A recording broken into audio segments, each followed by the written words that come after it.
All right, good day, everybody. Good evening. I hope you guys are having a great one. Oh, boy. Oh, boy.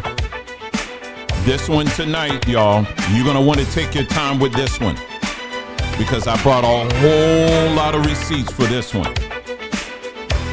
So you're going to want to make sure you get especially all the brothers out there and the sisters. Well, I want the brothers out here, too. Because tonight, we're going to have a bonfire tonight. And we're going to go all the way in. We're going to be respectful. But at the same time, we're going to look at all the things that they're putting out here. And we're going to confront the BS. I'm ready. So we're going to give people about another minute or so to get on.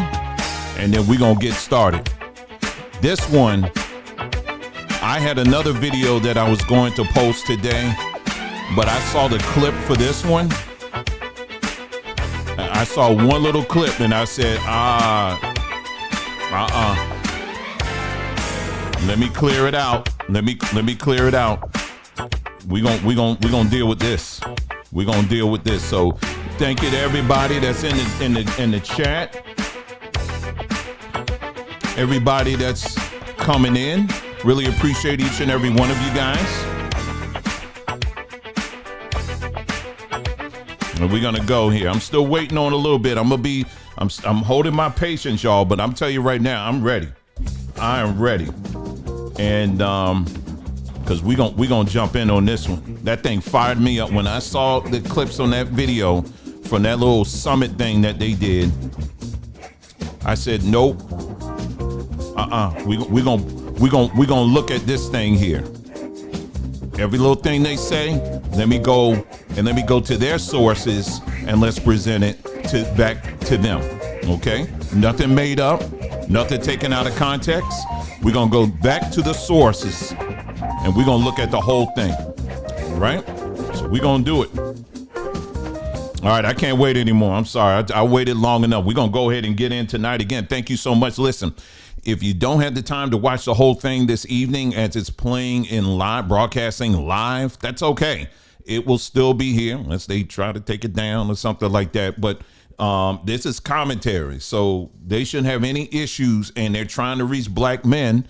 Okay, fine. So we're going to listen in and we're going to commentate. That's exactly what we're going to do this evening. What am I talking about? I am talking about BET's decision to create a summit for black men. Now, isn't this interesting? Isn't this funny? Now, BET all year will play everything, anything, whatever, all year round. But then now all of a sudden, we need to have a summit for all black men to come together. And what's the summit centered on? It's centered on an Indian woman. That's what the summit is. We're calling all black men, come forth. Come forth, black men. Come forth. Hold on. Let me make sure this window's closed there. There you go. It's closed. All right. We're calling all the black men to come forth. Come forth. Oh, because we got some sisters out here that need help. We got some sisters out here that need some assistance. We got some brothers out here that just got out of prison. And let's come together. Let's pull our resources together so that we can make sure they got a place to stay. They got food to eat, that their children, making sure that their children are taken care of. Let's all come together to this summit so that we can take care of these young men and women that are out here, the ones that are homeless. Let's come together for that. No, they ain't coming together for that. They're coming together so that you can align yourself with an Indian woman. That's the only time they're doing the summit. That's the only time we're coming together to do a summit, to come together. That's it. Now, we're going to use the same standard that we black folks will use all the time. Remember, we question everything, right? So anytime BET comes out with something. Now, remember when BET, even in their most recent the show, the award show. What's the first thing Negroes brought up? Oh, well, you remember now, BET ain't owned by black people anymore. It's owned by Viacom, who's, that's some of the Redstone, and they ain't, it's the other man that owns it right now. So we got to question everything. Ain't that right? Don't go back now. Yeah, don't go back. All right. Let's not go back. All right. BET ain't owned by white people. Ain't owned by black folks anymore. So by that standard, now, when you listen to the average Negro out here, what do they say? Oh, we got to question everything that BET comes out with. Okay, well, that's what we're doing. Don't get mad now. Don't get mad now. We're doing the same thing. All right. So that's what we're going to be doing this evening. We're going to question all of it. And we're going to make sure that we are coming correct. All right. So the first thing we're going to do is that I would like for you to take the time. All right. You ain't got to participate if you don't want to. That's okay. I respect your belief system. All right. But what we're going to do is I want every head bowed and every eye closed. All right. We're going to do this before we begin. And what we're going to do is we're going to invite Brother Malcolm X to lead us off with a word of truth. Okay. So if you want to bow your head, if you want to close your eyes or whatever, hey, you do that. Okay. But we're gonna start off this broadcast with some truth, okay? So we're gonna bring in, Brother Malcolm. We know he's been preoccupied over the past some years now, okay? He ain't with us right now, but we gonna listen to something he said years ago. There's a couple things he said, actually. Now, how many of you have heard the speech that he did called The Ballot or the Bullet? I would encourage you to make sure you go and make the time to hear the whole thing. All right. But this is Malcolm X, what you're about to hear. He's having a sit down conversation with a white man and a black man who's like, their job there is to try to get him to kind of calm down a little bit. And it don't take all of that. And don't you understand? We got allies. We got people on the other side that really love us and really fighting for us. And, it don't take all of that. Well, Malcolm, as you know, had a much different view that, we can get the sneakers. I had the Malcolm X sneakers.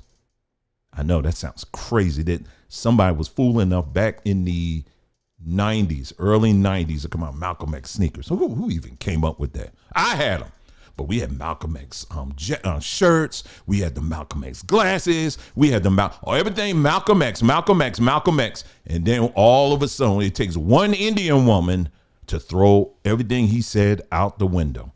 But let's listen in to what Malcolm X had to say when it comes with dealing with what we're talking about, what we're going to be getting into this evening. Okay. So let's start off with this. This is him having that conversation, and then we're going to jump to another part of the conversation. All right. So let's take a listen and let's go. The voting efforts of Negroes. Okay.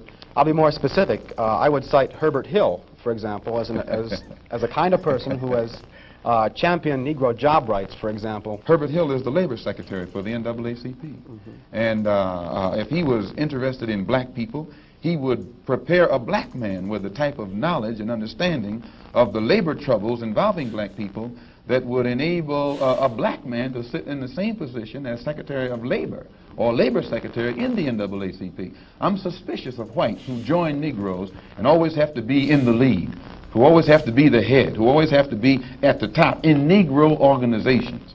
Those whites who really have the interest of blacks at heart, let them give some advice to some Negroes and stand on the sideline. But don't join the organization and then get at the head of it and pose as a friend of Negroes.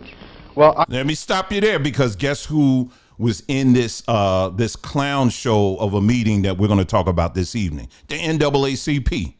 So I doubt seriously that Malcolm X would have been invited to D.L. Hughley's meeting, because he's already talking about one of their representatives that was there giving his old talk or spiel or whatever it was he was saying. But I want you to make sure he understands what he's saying. Now, let me bring this up too. One of the complaints that I've already been hearing is that even though you got all this front line of black folks who are going into black folks and saying, you better vote for Kamala, all the frontliners, right? on the other side, they're saying, well, she got too many white people that's close to her that she's taking direction from. So at the end of the day, they're not controlling anything. They're just the junkyard dogs. Anyway, let's listen into a few more minutes of what he's got to say, and I'm going to jump to another part of this interview that he was doing. I would defend his sincerity and his commitment. And more than that, I would say that just because a person is a Negro or a black American does not mean he's going to struggle for Negro rights or for jobs for Negroes or anything else. I think that today you could point to a large number of Negro leaders who have consistently betrayed Negroes in a whole host of areas. They aren't really Negro leaders. These are puppets that have been put in front of the Negro community by white liberals. These are parrots that have been put in front of the Negro community by white liberals. You can't name me a Negro leader who has been betrayed Negroes, who has not been endorsed, sanctioned, subsidized, and supported by the white liberals. Oh my God! Oh my God! Oh man! And he telling it.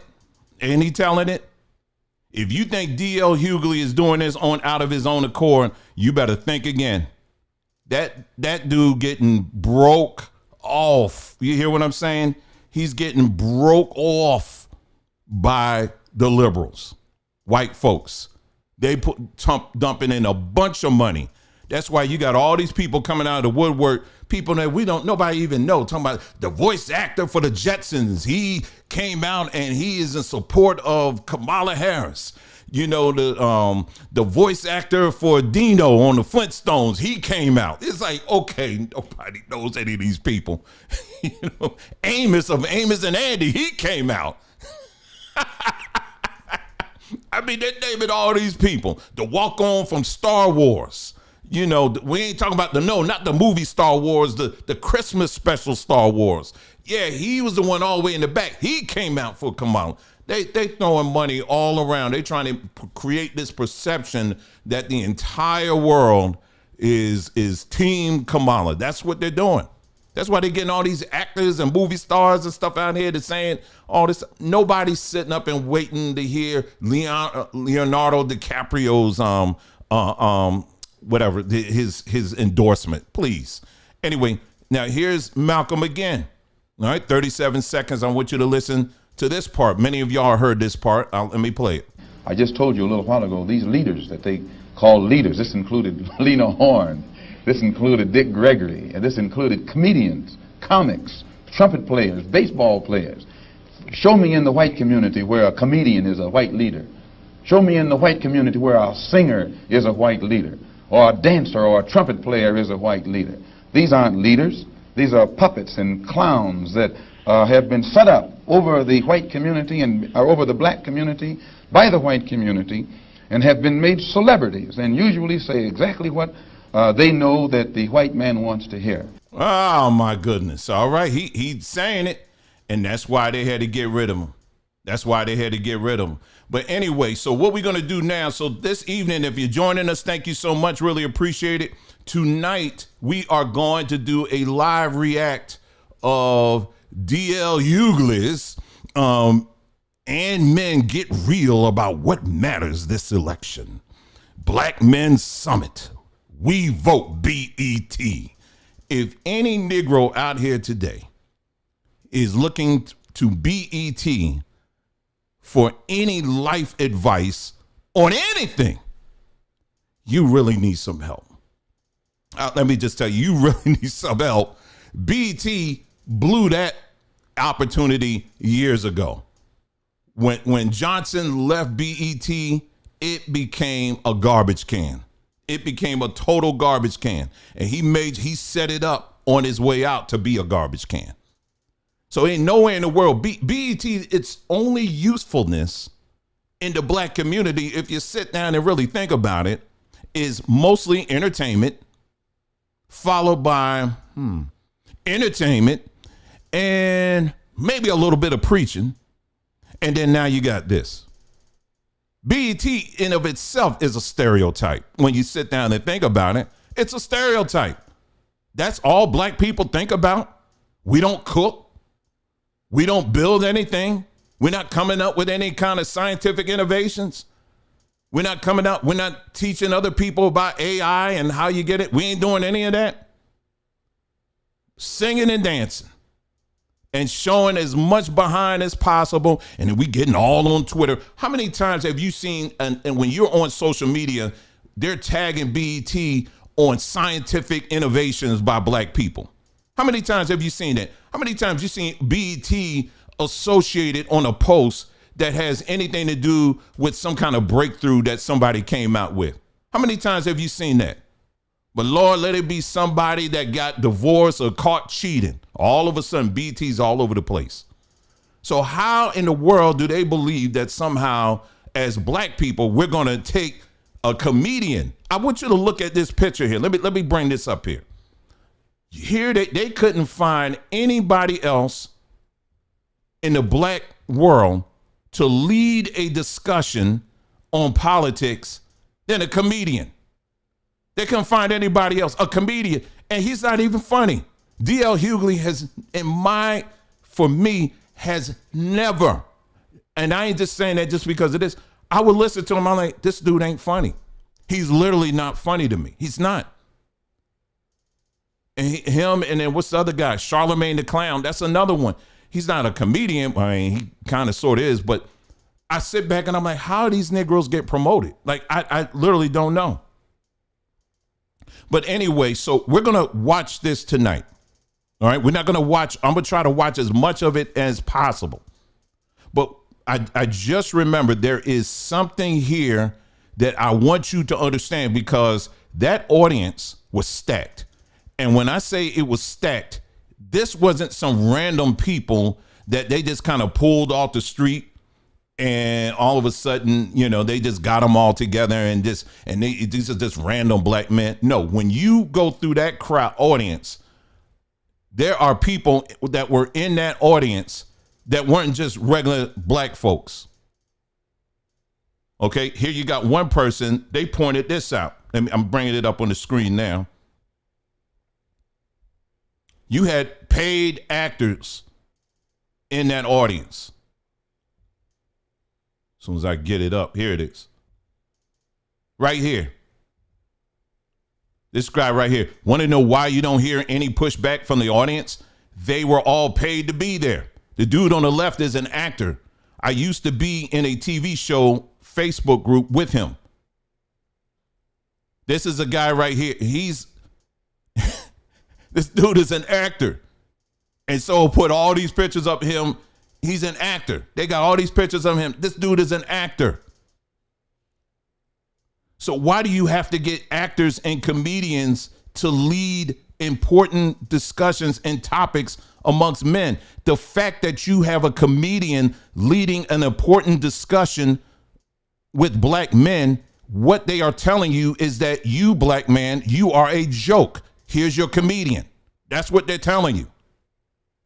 For the white man, they get, you know, Sunday morning talk shows where they have people who have been in the Beltway for years who talk about politics and talk about the economy, and ABC, CBS, NBC, CNN, Fox News, whatever. They get all these people that talk about the important things that make this country go. But for the black man, who they find, they can't find anybody else, but they find a comedian. They got a comedian leading the discussion on here and trying to take a serious tone. If you don't get your whole behind out of our face with that. Okay, so what we're going to do now is let's go ahead and start playing this. And I'm telling you up front, I will be stopping it, you know, quite often, just to make up points and to bring up receipts to show just how far off these people really are. All right. And without further ado, let's go ahead and start playing it. Is the most consequential election in generations. This time for us, it may actually be true. When was the last time America asked black men what we wanted? And I know what it's like to not be. They're not. They ain't asking us. They're telling us this is what you need. So stop it with that. Stop the cap. Let's go. That's what you want. I'm married to a black woman. But I promise you, it's not a trick question. Tonight, we're going to explore the issues that matter. I'm sorry. I got to back up. I told you. Dear black men, Every time a presidential election rolls around, they're telling you that this is the most consequential election in generations. This time for us, it may actually be true. When was the last time America asked black men what we wanted? And I know what it's like to not be asked what you want. I'm married to a black woman. Oh, now did you catch that? I know what it's like not to be asked what you wanted because I'm married to a black woman. That's what he said. Now, isn't that strange? Because isn't that what we're talking about now, what's happening? Black men aren't being asked, we're being told. But he's delivering that reality as a punchline. Like it's funny. That's not funny. All right, let's go. But I promise you, it's not a trick question. Tonight, we're going to explore the issues that matter to us. Now, whether you support Kamala, ride with Trump, or plan to stay home, let's have a real conversation among us, black men, about what's really at stake in this election. This is the BET Black Men Summit. Let's get to it. Black men, as you know, are a closely watched voting bloc. I'm speaking to men directly. Be on a major party ticket as a DEI hire. I didn't know she was black. But polling shows that some black men are considering voting for Donald Trump. Black men are like any other voting group. You gotta earn their vote. Tonight, with the future of America on the ballot, BET is bringing together an extraordinary group of black men to elevate their voices for real talk about the issues they say are most important in this election. The state of the economy, economic opportunity, reproductive rights, protecting our communities, and Vice President Kamala Harris's record as a prosecutor, and more. Yup, we got that too. This is the BET Black Men Summit. Here is DL Hughley. Thank you. We are just days away from a razor-close presidential election. So tonight, in this room... Now, I want you to pay attention how he introduces some of these people. ...of black men, we're going to ask tough questions about the economy, immigration, protecting our communities, and much, much more. With me on the stage, we have civil rights attorney and my frat brother, Ben Crump, is here. My frat brother. So here we go. So we already know it's stacked. That cancels out everything. My frat brother. We have activist, doctor and activist Wes Bellamy. He's also here. And actor and activist Michael Ealy. Why is Michael Ealy there? Bruh, you literally just played in a movie where you murdered your black wife. And you want to sit up here and lecture black men about protecting black women. Negro, green-eyed Negro, if you don't go take your chair and take it somewhere else, this Negro literally just did a movie about murdering a black woman. I'm trying to figure this out. Anyway. Now, of course, there's been a lot of talk about VP Harris's record when she was a prosecutor in California. Specifically, people who said she locked up thousands of black men. And to tell you the truth, and full disclosure, I fell for that one. And I had a meeting with the vice president. She asked me to do something simple, which is to actually look at her record. And I looked, and she was in fact not what I imagined or professed. And I think that I felt like a lot of young black men felt, and you see these systems and these agencies just running roughshod over black men, and you can't believe that anybody who represented that agency would be any different. That's not to make the agencies. So now it's agencies that are controlling black men who think independently. I'm going back a little bit because when I tell you the amount of zest that I see all up in this room, these are some zesty. I see a lot of zesty in here. Just running roughshod over black men, and you can't believe that anybody who represented that agency would be any different. That's not to make an excuse. Hold on. Which is to actually look at her record. And I looked, and she was in fact not what I imagined or professed. And I think that zestfully clean. Anyway, I felt like a lot of young black men felt, and you see these systems and these agencies just running roughshod over black men, and you can't believe that anybody who represented that agency would be any different. That's not to make an excuse. Obviously, I should have done my research. And by the way, research isn't doing things to edify your perspective. Research is about challenging what you believe. Exactly. It's not about that. Exactly. Exactly. So we're gonna check out that perception in a minute, whether it's still out there. And we send, of course, Vic Mensa to North Carolina to find out just that. Let's roll the tape. Peace, y'all. This is Vic Mensa. You know me from Chicago, but I'm here in Charlotte. Okay, so I'm gonna skip this part here. He's supposedly asking random men. I had never seen this many amount of black men just well dressed like this that just happen to all be in this central, just walking around. I'm not saying black men ain't well dressed. No, understand what I'm saying. You can see clearly this is an open area where you don't see a whole lot of people walking around, but just so happened he just happened to run in to all these black men that look like they just came off of work or something like that. Come on. Anyway, let's go. And you went to the streets, Vic. You spoke to a lot of brothers. I'm sure even some of them didn't even make the tape. But that is a pervasive mentality out there. Or is it? Let me ask you. What did you see? Is it that pervasive? Do a lot of people think that?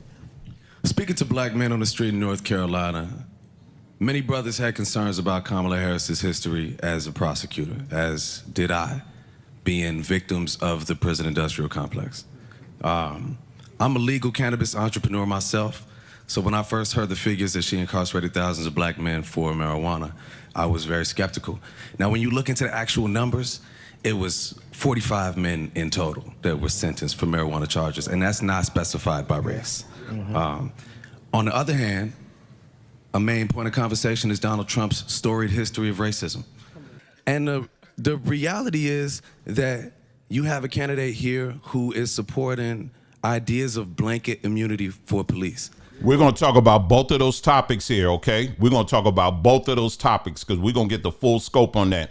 First thing I want to do, we're going to go right to liberal sources here, okay? So this ain't me saying this.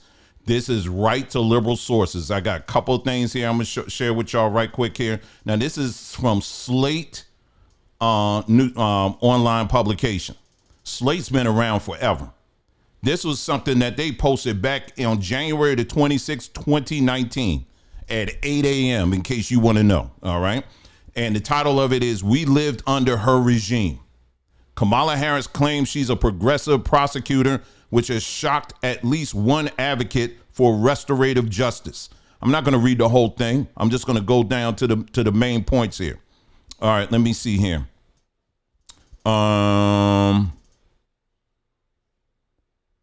I'll be skipping around in this, okay? But I'm getting to the main points. In Harris's new book, The Truths We Hold, she doesn't just call herself a prosecutor. She calls herself a progressive prosecutor. Basilton noticed when he picked up Harris's new book. When I read the chapter of her book and she uses that phrase, progressive prosecutor, my mouth kind of fell open, Brazelin said. Brazelin, hope I'm saying that right. I asked her why. Because she's not one. She's calling herself that, I believe, because it becomes this very trendy, buzzy word with a lot of positive political connotations attached to it. It signals that you are reform-minded. It signals that you are forward-thinking, and she wants those associations. And then he goes on and talk about that. Now, these are all liberals. These aren't conservatives. These aren't Republicans. This ain't MAGA people. This is liberals saying this stuff.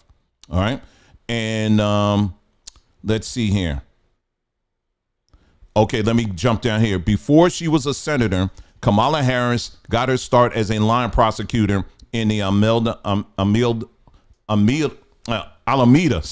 County District Attorney's Office. Then she moved on to the San Francisco District Attorney's Office, where she worked under a man named Terrence Hallian. He was considered to be a reformer, Basilin says. Then Kamala Harris made this decision to challenge him, to run against him, which I think he saw actually as a real betrayal, because I think he saw her as a protege. She ran on a platform with a message like, this office is in disarray and the conviction rate is really poor, and we need to step up our game. She stabbed this man in the back. See, I told you, we bring in all the receipts here. All right. Again, these are liberals. This is all liberal conversation here. All right. And let me see here. Basilin continues. He was a former public defender who ran and won as a San Francisco district attorney and was considered to be pretty liberal. Now, of course, we're talking about San Francisco. So this is a community that is quite different than many, many other communities that elect district attorneys across the United States. But yes, he was someone who came from a defense background. While Harris was a prosecutor, Bazelin points out that she didn't always push for progressive policies. For example, she made it so that parents could be prosecuted for a child's school truancy. And I got video testimony of that, which critics say can hurt families of color. And Bazelin has some concerns about justice that was administered under the Harris watch. She fought to uphold tainted convictions, Bazelin said. That's from my perspective as someone who ran an innocence project and is an innocent advocate.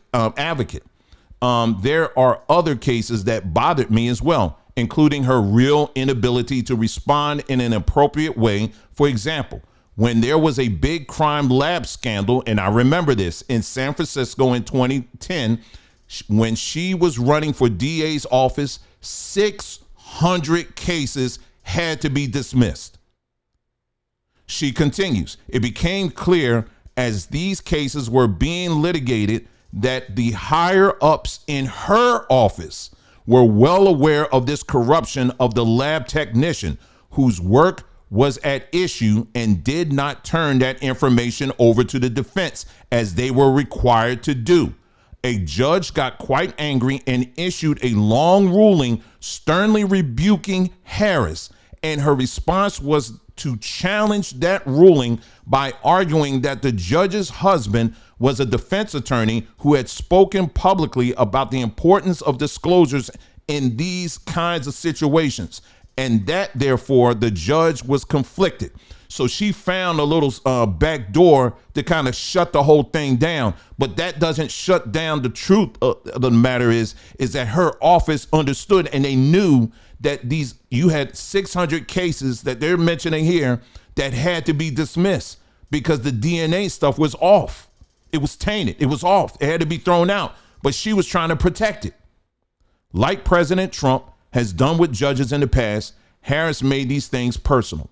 Rather than reflecting on what had gone on and what the judges had rightly pointed out to be failures in oversight and worse by her office, instead she took on, I think, a pretty meritless personal attack, Bazelin said. This theme of Harris digging in, even when there's evidence of prosecutorial misconduct, can be seen elsewhere in her career too. Take the case of Johnny Baca, who was convicted for murder in the state court in the 90s. Basically, the state case turned on the testimony, in large part of a jailhouse informant, says Bazelin. During the course of the litigation, one of the lead prosecutors in the case actually committed perjury in an effort to secure the conviction, which worked. Then Johnny Baca proceeded to go to federal court to try to get relief, and at the point was up to Kamala Harris as the attorney general to defend that conviction, or in her discretion as a prosecutor whose mission is to seek justice to vacate that conviction because it was tainted. So she chose the first path. Bazelin said that three appellate justices on the Ninth Circuit ended up berating the prosecutor whom Harris sent in to defend the conviction. In the end, the judges ordered a retrial, something Bazelin credits to public pressure. All right, and then I'm gonna read this one more here. There's this other case involving a man named George Gage, who was where there was a lot of misconduct used to secure his conviction. And actually, quite frankly, I think the evidence of his innocence is more compelling than in Baca's case. And I think George Gage, he's black. Baca's case, but he didn't have the celebrity judge.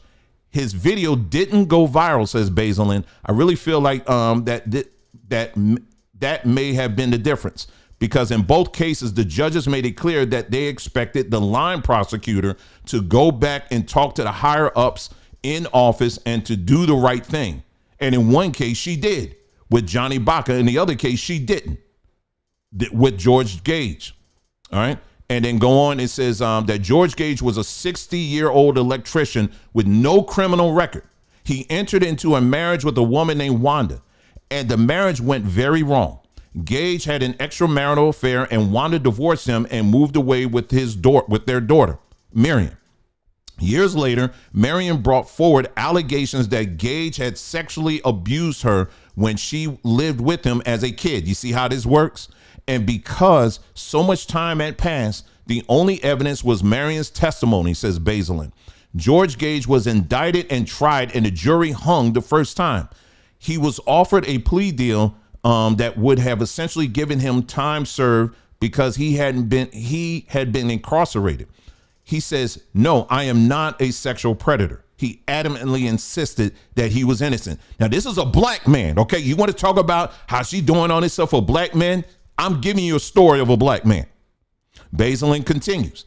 There was a second trial. He was convicted after the prosecutor, who's now a judge, sought the maximum possible penalty. In response, the court asked for some documentation that it turned out the prosecutor has suppressed. Reams of material, including medical and psychiatric records that were quite damning of Marion in terms of her truth-telling ability. The most damning to me is a hospital intake form where her own mother wrote on the form, "My daughter is a pathological liar, and she lives with her lies." Now, Kamala Harris knew this stuff. Her office knew that this black man was being held like this. They had this paperwork. Under the law, Bazelin said that all of this information should have been disclosed, but it was hidden. And it goes on. I'm not going to read the whole thing. You can read the rest of it yourself. This is the name of the article. This is the slate.com is a very liberal, progressive liberal publication. It's been around for many, many years. Everyone they're talking about in this article they're liberals, they're progressives. So miss me with the whole, oh, you getting this from Republican sources. No, I told you tonight we're going to their sources and we're going to listen to what they're saying and what they've been saying. So miss me with all of that. So let's go back to this this video, and we're going to continue to listen in. Now, this guy here, he mentioned something that Trump is pushing as far as a higher level. Trump is pushing for immunity across the board for police. I'm going right to the sources, and they cleared that up real quick. Is he doing it? Absolutely. But there's other things to it too that you need to add to that as well. All right. And just to let you know, I'm not for that at all. Okay. So let's clear that up too. Let's continue. These are the police that are the modern day manifestation of slave catchers and overseers. And that blanket immunity is to give them freedom to kill us with freedom from prosecution. So.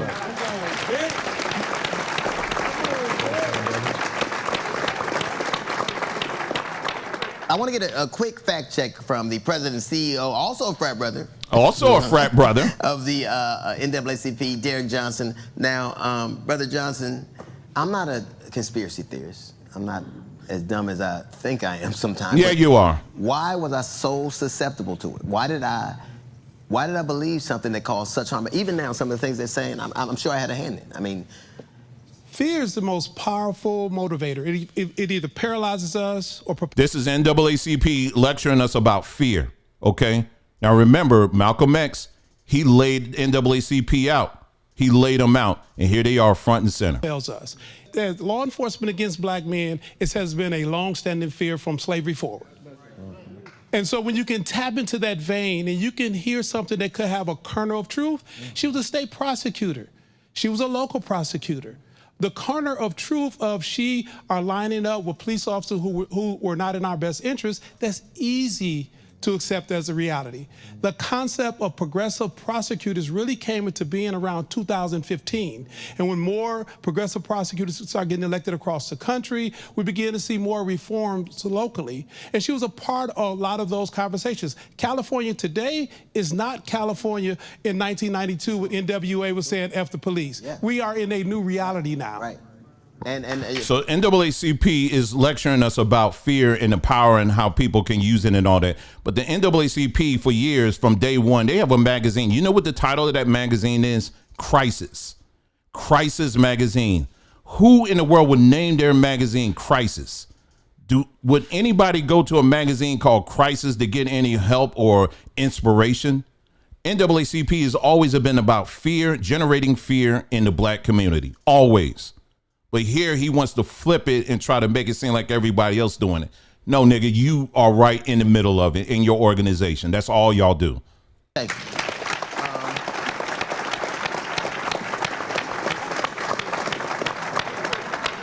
Now, being Crump, what is your view of VP Harris and a record when it comes to criminal justice? You know, as a civil rights lawyer, I got to interact with Vice President Harris when she was the Attorney General of California. We were not on the same size, but I saw her passion to do the right thing and her passion to try to help black people. When we think about it, DL, you have to think that this is a sister who grew up in Oakland, California, and she chose that. Hold up. Bruh, there ain't no straight man gonna be walking up in there in a crown. There ain't no, I know my English ain't the best. There is no brother gonna walk up in here in a serious meeting in a crown. This right here, this all looks sus to me. All of this. You see how they set you up, black man? You see how they setting you up? And here's the other thing that before I hit play again, I told you I'm gonna be stopping it a lot tonight. So if you want to just watch it straight through, it's here on YouTube. What I want to point out is anytime you hear these boule types when they're saying this is our sister, they're not saying sister as I would say Wane, she's my sister, or some of these other people in here that I know, I would say, you know, that's my sister, that's my brother. No, when they say it, they are sisters and brothers, but they're talking about it within the boule context. You understand what I'm saying? Kamala is an AKA. You got omegas and stuff all up in there and the alphas and all that. So when they say sister and brother, it means something different than the rest of us when we say it. I just wanted to point that out. The best way I can help the system is to be a prosecutor, be on the inside. Most of the time, you have people like me, we're fighting on the outside. Don't we want that? We need people on the inside. Let me stop it there. I told you right there. I told you I'm gonna be stopping a lot tonight.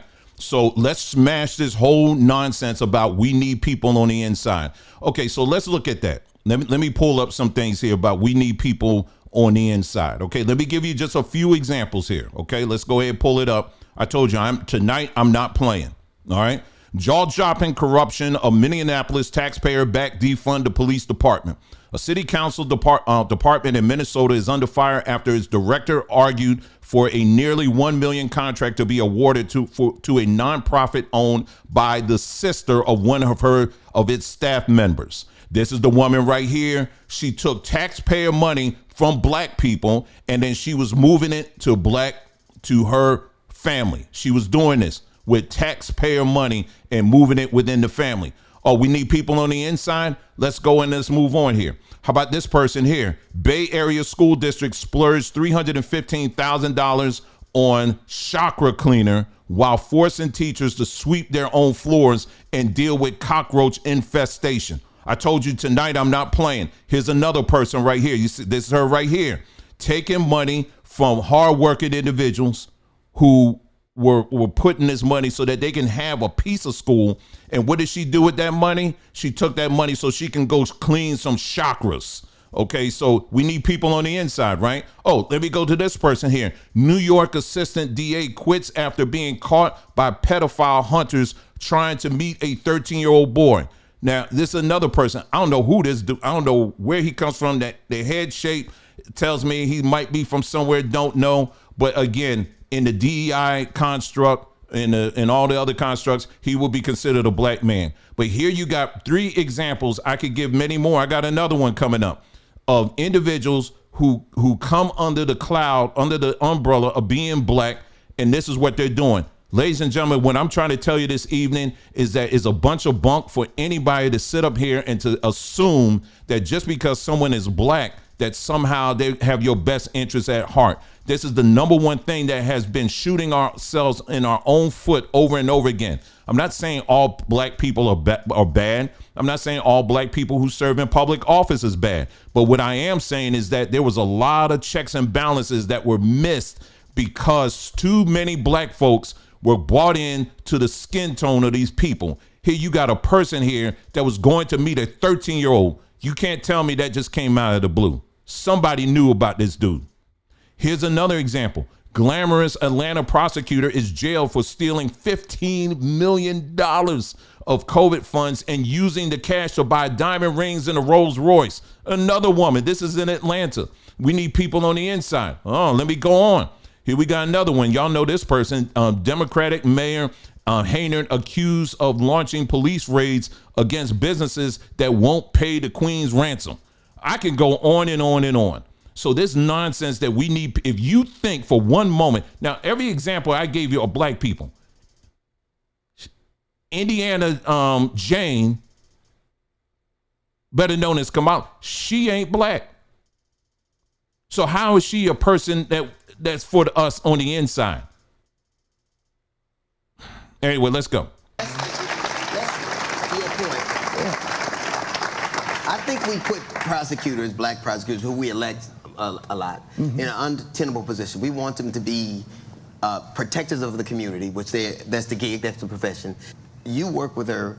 I'm sure you were in court with her on the other side of the stick, but out of that, we gained a healthy respect for one another. While everybody talks about prosecutors being tough on crime, she came up with a concept called being smart on crime. When she became prosecutor in San Francisco, she said, I'm gonna be smart on crime. She had this back on track policy that said when young brothers and sisters messed up, she said that if it's your first time and you're under the age of 18, they're not gonna charge you with this crime for life. If you didn't get in any more trouble, and if you graduated from high school or you got a GED, they would expunge your record. Now, what prosecutors we know when we were growing up would treat us like that? That's Kamala Harris. It's the notion of justice tempered with mercy. Michael, we spent a lot of time talking about our roles, but we need prosecutors. There's no debating that. What is your message to black men who have this reticence because of a role as a prosecutor? I'd say you're an actor. Open your mind to the data.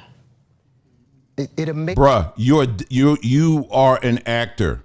You are an actor. But he's a black man too. You are an actor.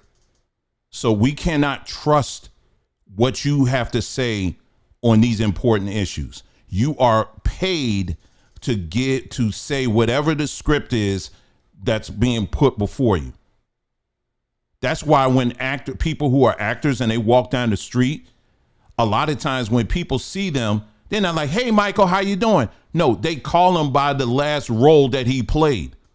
That comes with being an actor or an actress. People will always identify you with the role that you're playing. So, Mr. Michael Early, what role are you playing now? And well, let's go. It amazes me oftentimes how many times Democrats have to provide receipts for all of the things that they do and for all of their qualifications. And yet on the other side, there's just no accountability. When you look at what Kamala Harris, who's been a public servant basically her whole life. Right. She is the most qualified candidate to run for president right now. There's no debating that. So, and let me tell you something.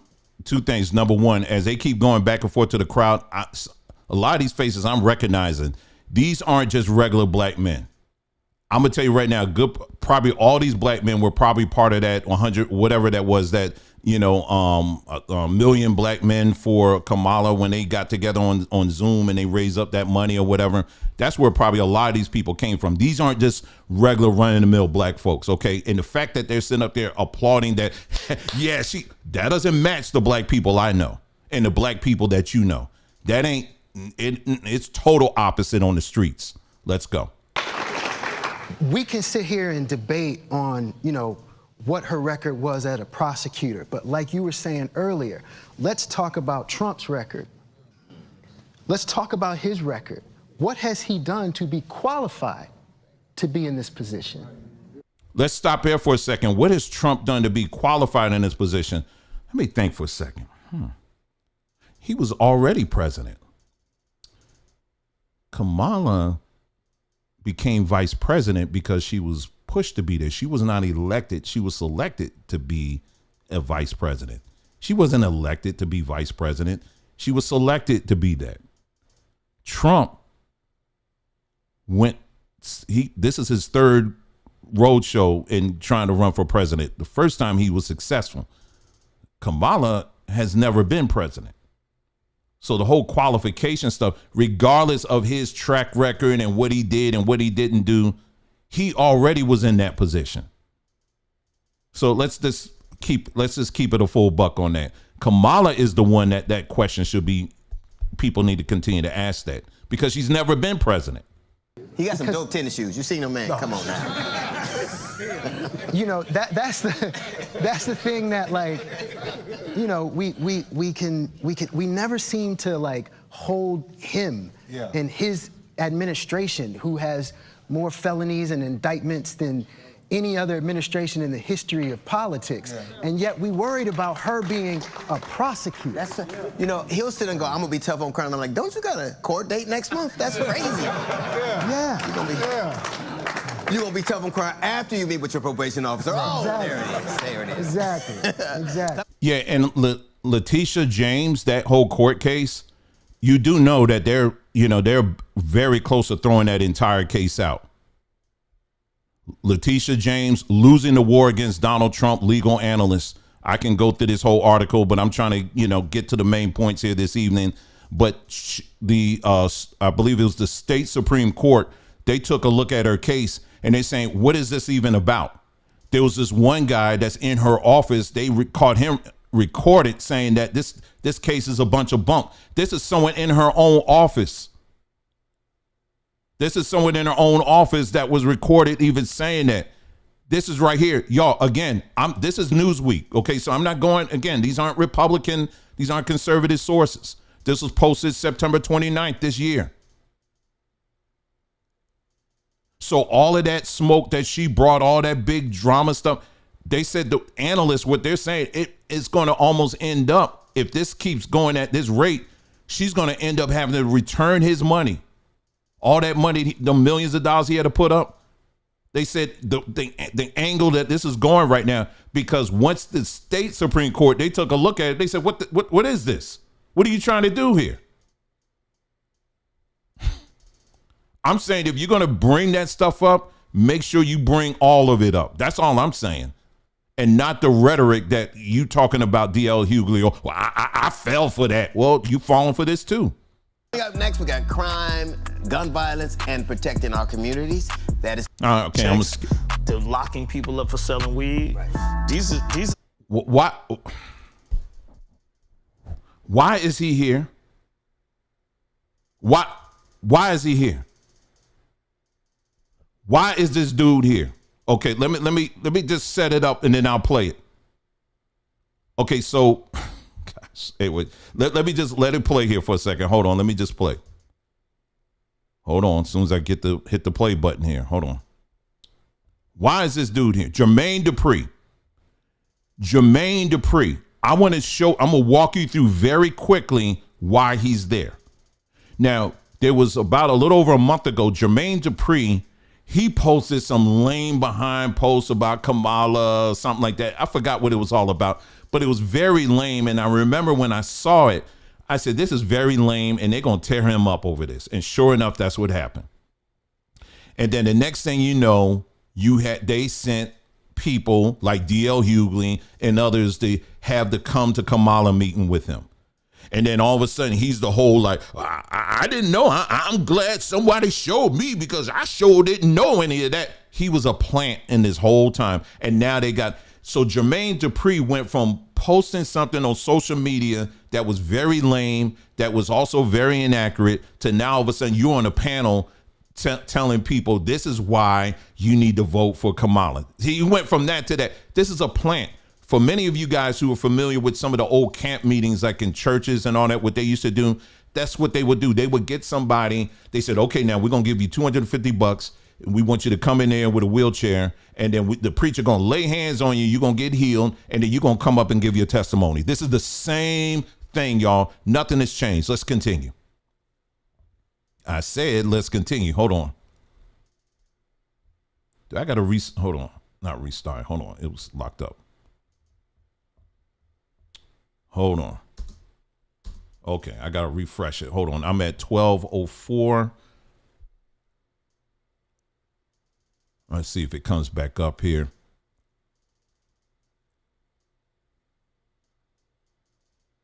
And why this thing ain't loading up now? Hold on. Look, they on to me. No, I'm just playing.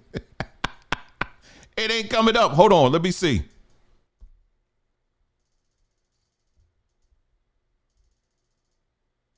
Y'all, my internet is fine here. Your browser can't play this video. Hold on now. What's going on here? Hold on. Hold on. What happened? Y'all, I'm literally trying to play this video here. It stopped. Is this it? Hold on. Okay, I may have to go to another browser here. Why is this all of a sudden it just stopped playing? Ain't that funny? All right, hold on for a second here. While this thing is trying to figure it out, because I got it open on another browser. That was 12:04. Let's go to the other browser here. Hold on for a sec.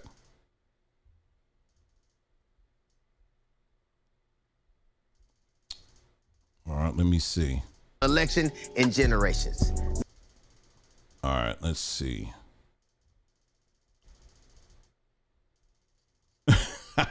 That's crazy. All right, I got another browser up. I told you that's okay. Then I'll go to another browser now. All right, here we go. I'm at 12:04. All right, here we go. Raise your hand if you know someone who's been shot or killed by gun violence. I mean, look at this. Is we are facing an election for democracy versus a dictatorship. They want to have somebody to blame the election results. From 2016 to 2020, I was the vice mayor of Charlottesville, Virginia. Many of you are aware in 2017 we had white supremacists come to our community. Oh, the good people on both sides. Right. Yeah. So I was the only black person on the council at the time, the youngest person elected. And after a group of white supremacists literally came into our community and unalived someone, rest in peace, to have a higher. To a bunch of... Y'all can watch that. I'm not like, oh, if you see me skipping over some people, like, don't think it's like I'm running from, oh, I don't want to talk about that because he made a point that I'm running from. It's for the purpose of keeping this thing, on the main points. He's bringing up a point, but I'm trying to keep on the bigger issues. So that's what I'm doing. But trust and know, nobody's running here, okay? So let me go back. Do I really want to hear Michael Early on anything here? No, I don't. Okay, let me see here. All right, let me go here. All right. My personal capacity, because nefarious things, but to provide them with blanket immunity and then have black men say that, you know what, I'm willing. Oh, okay, let me go back. Our children to be held to a higher account than the paid professionals we paid to patrol our neighborhood. But it is such a fear in us that is what we're reduced to. Think about how crazy that is. Okay, they did make a point here. Hold on. Incarcerations that didn't exist. And yet, if you look at the two candidates, and you look at the George Floyd situation, which one is more likely to pardon the killers of George Floyd? Which one? That's the question. Wow. Because he's already going for the blanket immunity. Which one would do it? Do you know what's interesting? You have children, you know the story. You teach them, like... Okay, let me stop at that because they're talking about the blanket immunity. That's good. That's fair. Let's talk about that, okay? Number one, let me be very clear when we talk about blanket immunity. That is something I'm definitely not for, okay? That's crazy, okay? To give police officers some kind of blanket immunity where they can't be tried and all of that. I think most of us, or pretty much all of us, could agree that is no. I mean, we don't really like that one, okay, for the most part. Okay, but let's take a look at what he's saying here, okay? Let's take a look at what's really being said here. This is the Washington Post. Again, this is a left-leaning publication. All right, Trump vows to indemnify the police. Experts say that's already reality in most departments. Trump is just simply echoing what's already in place. Let's go on. He says, as he seeks to return to the White House, the former Republican president has repeatedly said that he would expand financial protections for officers when it comes to litigation they could face as a result of their conduct on the job. I'm also going to indemnify all police officers and law enforcement officers through the United States from being destroyed by the radical left for taking strong action on crime, Trump said Tuesday at a campaign in Waterloo, Iowa. These are people, they want to destroy them because they want to put criminals away. And then he goes on, right? Say indemnification in legal terms refers to when an individual's legal damages are typically their legal defense are paid for by another entity. Legal experts say the vast majority of police officers are already virtually indemnified by the cities and counties they represent, noting that any additional changes would likely need to first go through Congress. I don't really need to, you can read the rest of it, but what Trump is saying is like basically he's proposing something that's already in place. That's like when you listen to Kamala sometime when she's saying that we're gonna give special loans to black people and others. Well, she's talking about SBA, Small Business Association loans. Those loans are already in place. What Trump is saying is something that's already in place. Do you know how difficult it is to go after a police officer even when they do something wrong? It's not now, in certain areas, in certain cases, we do see it, those walls are starting to break down. And again, like I said, I'm very forceful on this. I'm not in any way, shape, or form for making it impossible to try any cop if they cross the line. I'm definitely not for that. But if you know anything about the laws that are already in place, it's already nearly impossible to go after police officers, especially when they do cross the line. It's not impossible, but it is a lot more difficult. So what Trump is saying when he's saying this, he's saying something that's already in place. But of course, these Negroes, they don't want to mention that. They think he's going to come in and create new laws, but these policies are already in place. So I wanted to clear that up because, again, that's in no defense of Trump. It's in defense of the truth. Do you understand what I'm saying? If we're going to have this conversation, we need to make sure that we're talking truth on this issue. All right, let's go back and let's bring up my browser here and let's continue to listen to what they have to say. Don't look them in the eye and be respectful and watch your moves. Yeah. It is lunacy to teach our children to be held to a higher account than the paid professionals we pay to patrol our neighborhood. But it is such a fear in us that is what we're reduced to. So think about how crazy that is. The fact in which, as you just alluded to, and think about the psychological and mental trauma that we're asking our children to jump through these loops just to keep you safe, opposed to being able to teach those who are supposed to be sworn to serve and protect, to do the right thing. And we want to be clear, not all police officers are bad, and we know that not all individuals who have been sworn to protect and serve are doing nefarious things. But to provide them with blanket immunity and then have black men say that, you know what, I'm willing to potentially side with that person, those are real conversations that we have to have with them about why you're choosing. And we have that conversation just now. Like I said, it's not blanket immunity. If you actually know the law itself that's already in place, it's not. They already, for the most part, many officers already have a high level of immunity that's already in place. So miss me with that, bruh. You already off on that. Now, of course. And that's Boyce Watkins. You just saw that. I told you, as I start looking at the crowd, I'm identifying a lot of these people. He's an activist. This is another person. These aren't just regular black folks. He's a gay activist. Gun violence is the leading cause of death for black men under the age of 44. Wow. With us in the audience is activist Greg Jackson, a gun violence survivor. On this issue, Greg, I'm going to skip here a little bit. Watching his teacher say, man, he was so full of promise. 13 years old. Elections are choices. We have a choice. There are alternatives and other reasons for that. Like we on the same page. I love President Obama. Okay, then it's this guy here. He's out of Tennessee. This guy right here that want to be a soft version of MLK. But let me let him talk. I think we got to be honest in our own community about the reality of sexism and the role that patriarchy plays in our own community. Sure. I go to churches a lot, and there are people who will greet me and not greet my fiance, who's standing right next to me. So there's a real conversation we need to have about what is going on inside of our communities and what we can do to make sure that we unlearn some of the behaviors that are really negative, right, and that are really harmful. What is also really important is that we do understand the fact. Let me go back. Patriarchy plays in our own community. Let me go back here because I want to make sure I don't miss, because there's certain things this dude is saying. I want to make sure I catch it. There is an unspoken idea that a lot of people have, whether they say it out loud or not. So what was your impression? Look, I love President Obama. Sorry, y'all. Sorry. Let me go back here. I'm sorry.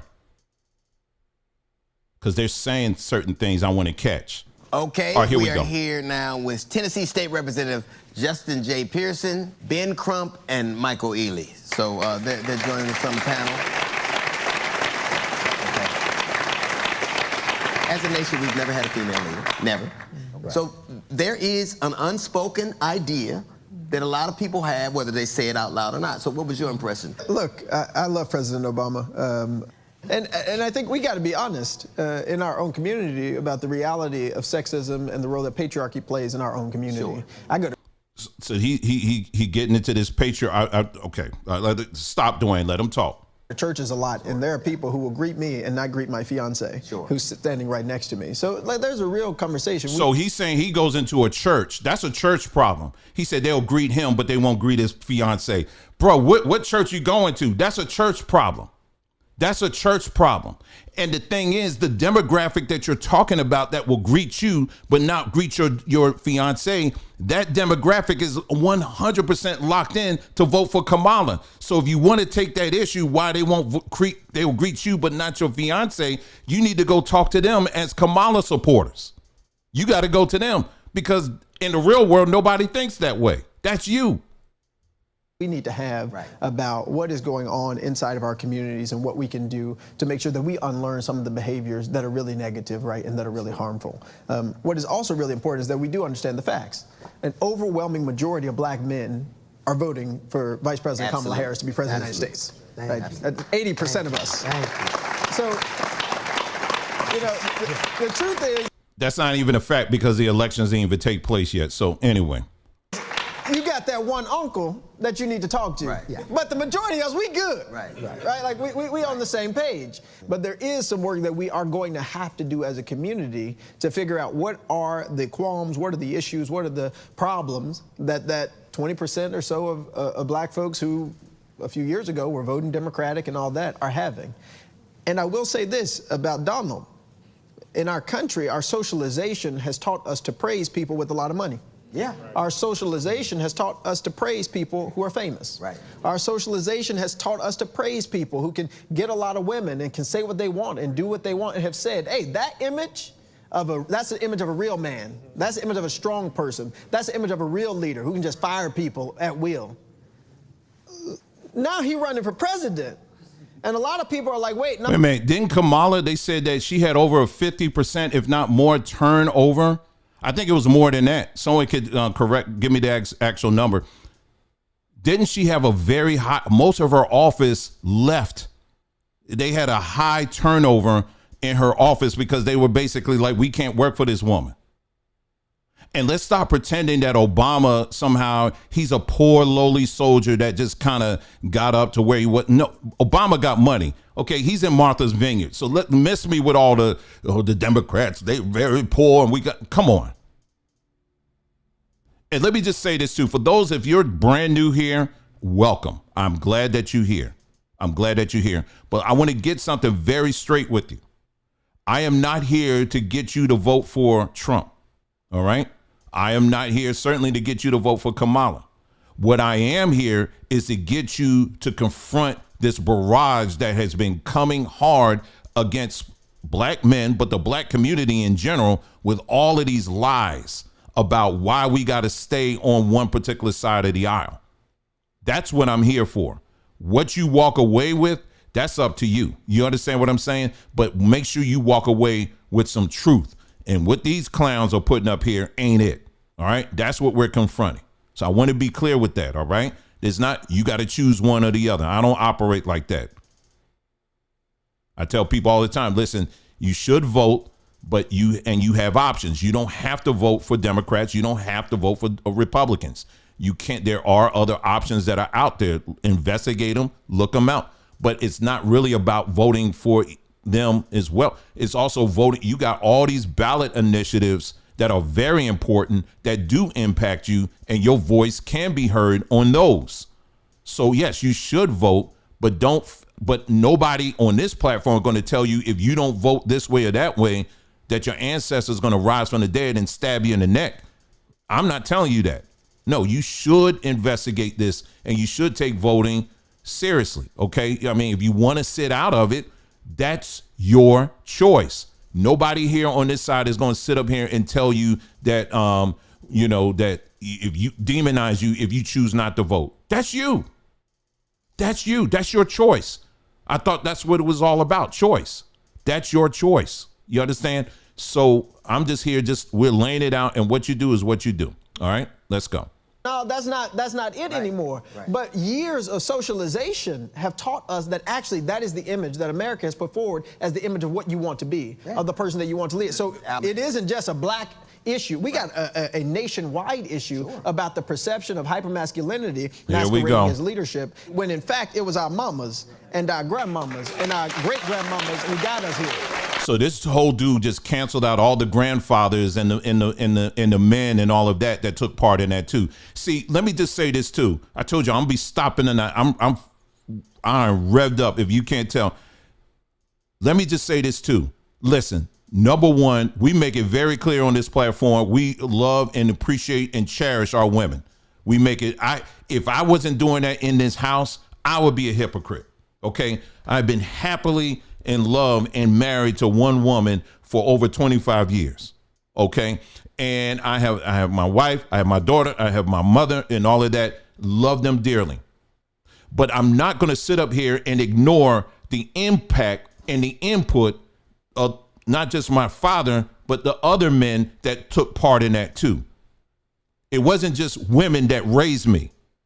So this whole blanket thing that people are trying to throw on men to try to make it, well, it was your mother that cleaned you up and carried you and did this and that or whatever. Yep. And my father too. And my father was there too. And when I listen to my father, I think he's got a different opinion. So I'm going to listen to my mother, right? I'm talking about just in life in general, but I'm also listening to my dad too.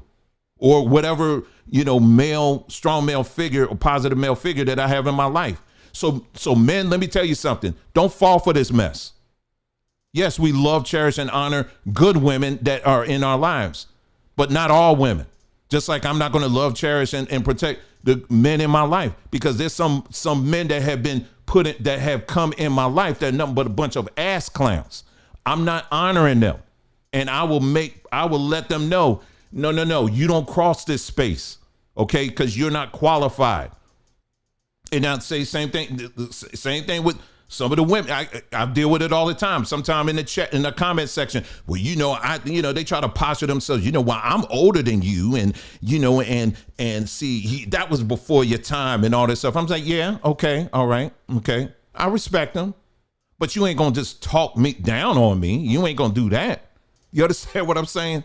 So no, we're not going to do that. And what this dude is doing is, he's talking about this hyper masculinity.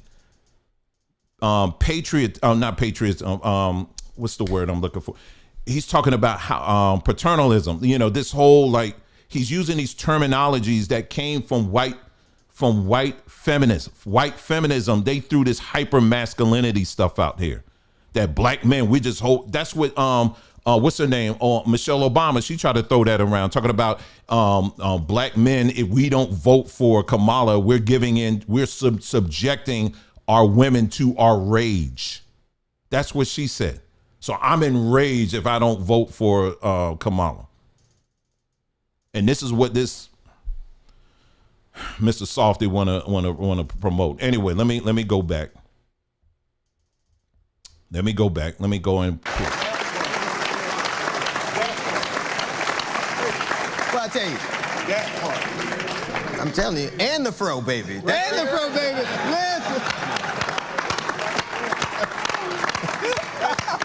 You know what's always interesting? We hear about the polls, and one of the things I know for sure, the quickest way to make a black man lie to you is walk up to him and ask him a question with a clipboard in your hand.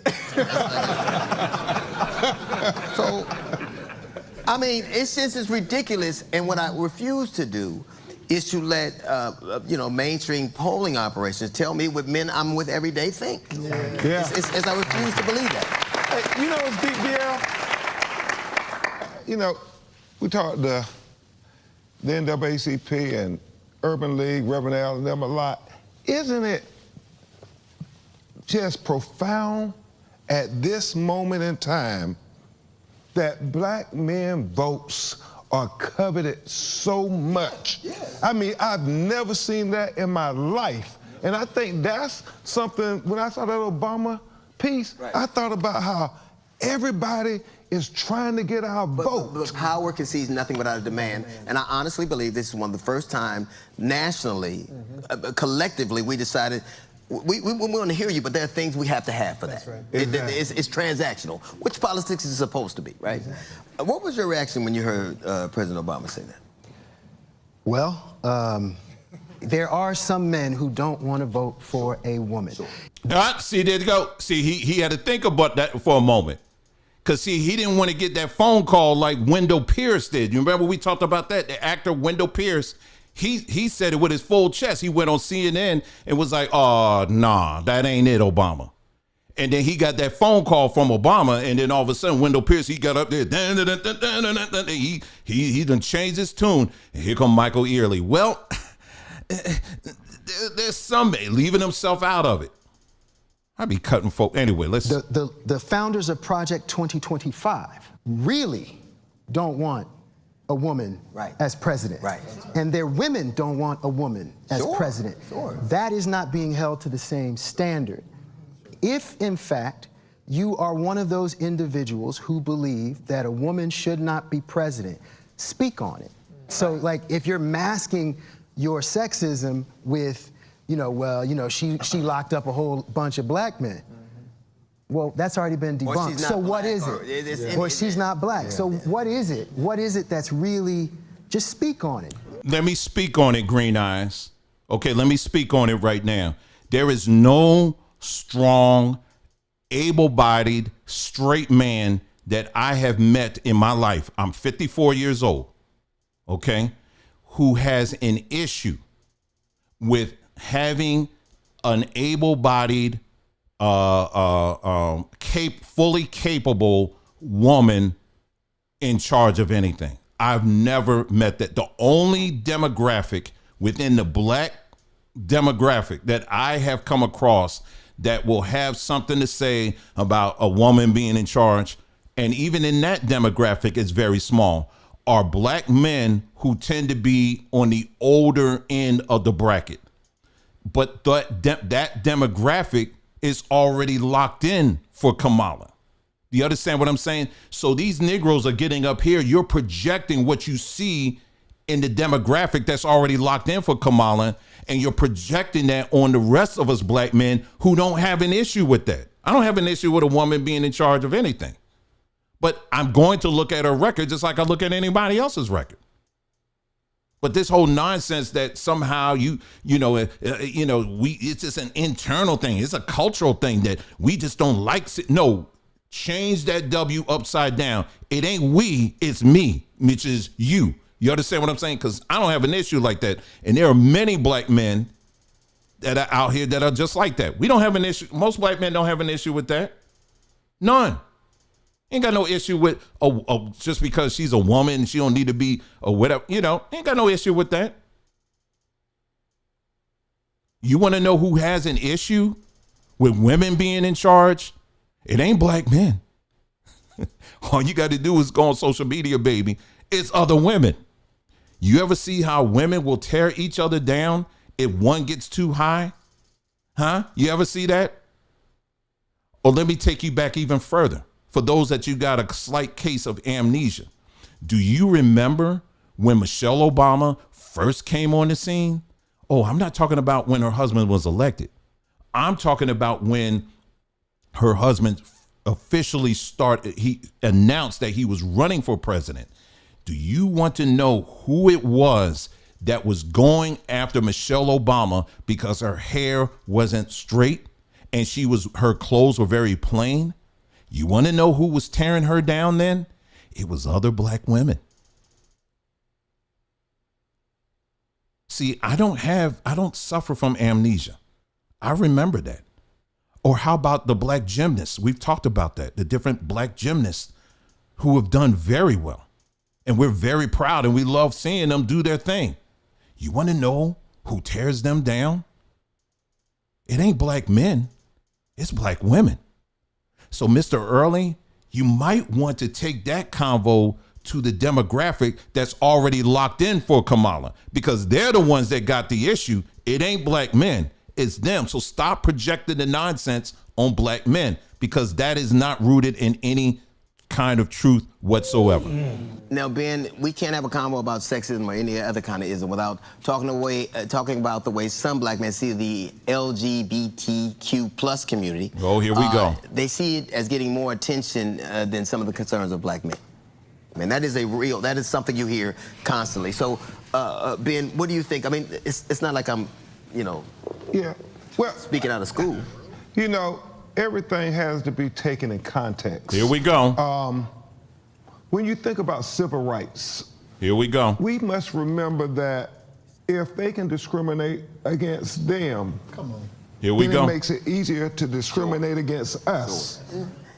We got black queer folks back. Oh, hold on. No. In our community, in our families. Hold on. It makes it easier to discriminate against us. We got black. Back all the way up. Back all the way up with that. If it makes it easy, let me play it again. Let me play it again. The black men. Man, that is something you hear constantly. So, Ben, what do you think? I mean, it's not like I'm, yeah, well, speaking out of school. Everything has to be taken in context. When you think about civil rights, we must remember that if they can discriminate against them, then it makes it easier to discriminate against us. Wait a minute. The Civil Rights Act, Negro, we were told was primarily for us. You just said that backwards. Why did you just say that backwards? The Civil Rights Act, if you go back and read it, Mr. Lawyer, first of all, it doesn't even mention black, so we've already talked about that. But what was told to us was that it was because black people, if you go back, like I said, we looked at the Civil Rights Bill, they don't even mention us. They say race, creed, color, and sex or whatever, but they don't mention specifically black people. That's the deception. They use MLK and they use other black people at the signing, we all there, whatever, for a bill that wasn't specific for us. It wasn't. That's why the Civil Rights Bill, it was a Trojan horse for everybody else. Everybody else did well, but black folks, we still up there. Well, maybe we can get an Indian person to support us. That's why we're still in 2024 having this conversation. But notice the wordplay here. You see how he switched it up and tried to say, well, if they go after them, then one day they're going to come after us. Wait a minute. We were there at the signing. We were there. What you talking about? But this opens up here, and I told you this broadcast, we're going to be stopping, okay? We're going to be stopping, and I'll be playing some stuff and showing you some stuff so we can confront the nonsense, okay? So let me just say this, and I touched on this yesterday, and I'm going to say it again. Let me get it up here. Listen, as a black man, straight black man, listen, do I agree with the lifestyle of someone who wants to identify as a different gender? Do I agree with that? Absolutely not. I don't. Does it mean that I hate you?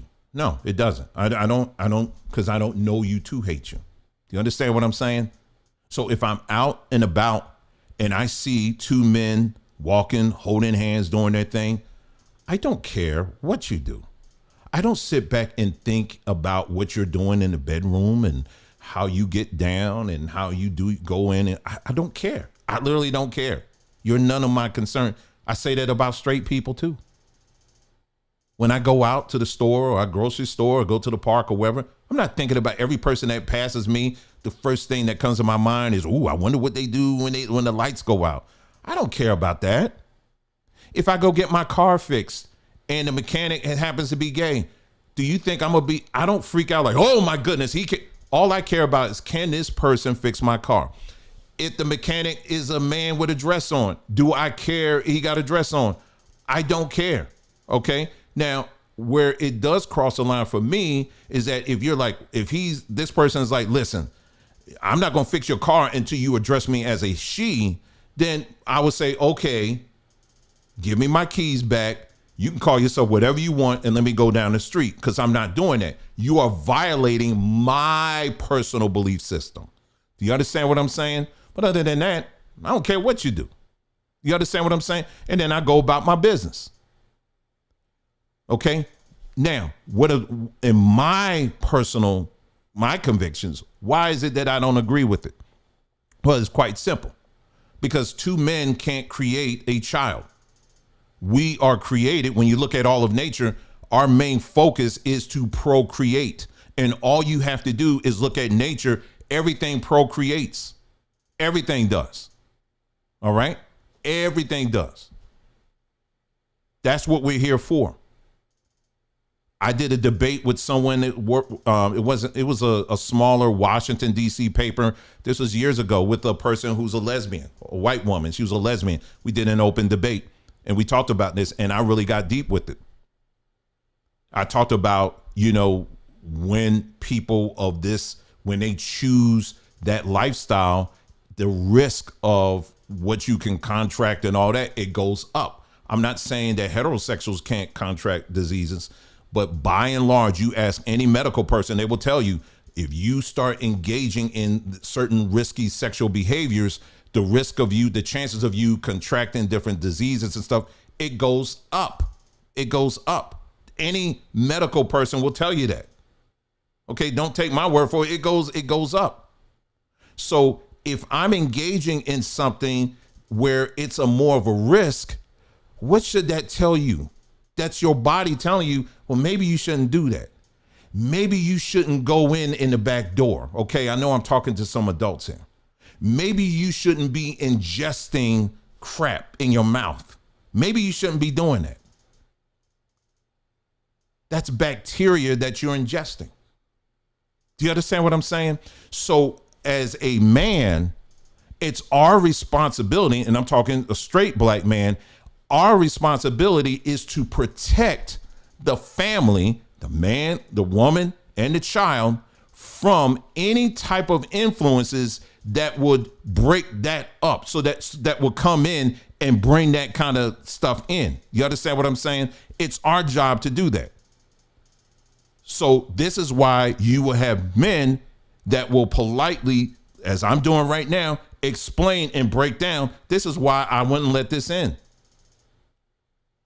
You understand what I'm saying? Now, if you have a child that by chance that says, hey, mom, dad, or whatever, I identify as a whatever, a man, woman, or whatever. If you have a child that does that, the first thing I'm doing is, what are the influences? What caused you to come to that point?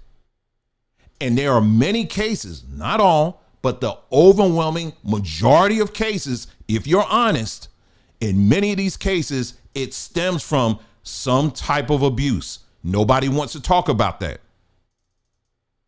So that's why I said these are much deeper conversations that we need to have, as opposed to just running to the doctor and getting pills to kind of drown out that stuff. No, we need to talk about this. What happened? What got you to that point? Do you understand what I'm saying? And then go from there in a very loving way. That's what you do. This is what men do. This is what women do. You understand what I'm saying? So when I look at this lifestyle, when I see what it's doing, and now you got men that are running, how many stories do we have to go through of trannies that are coming up, and all of a sudden now they just, you catching them in the car, some with little children and stuff like that. I mean, after several stories, you should scratch your head and be like, okay, this ain't normal. There's something about this that's off. Why do y'all always gravitate towards going to Disney? Why are they always catching men who are into that stuff, or women that are into that stuff? Why are they always catching them at Disney World? Why y'all, if it's about adults and what y'all want to do, then stay with the adults. Why you always got to go where the kids are?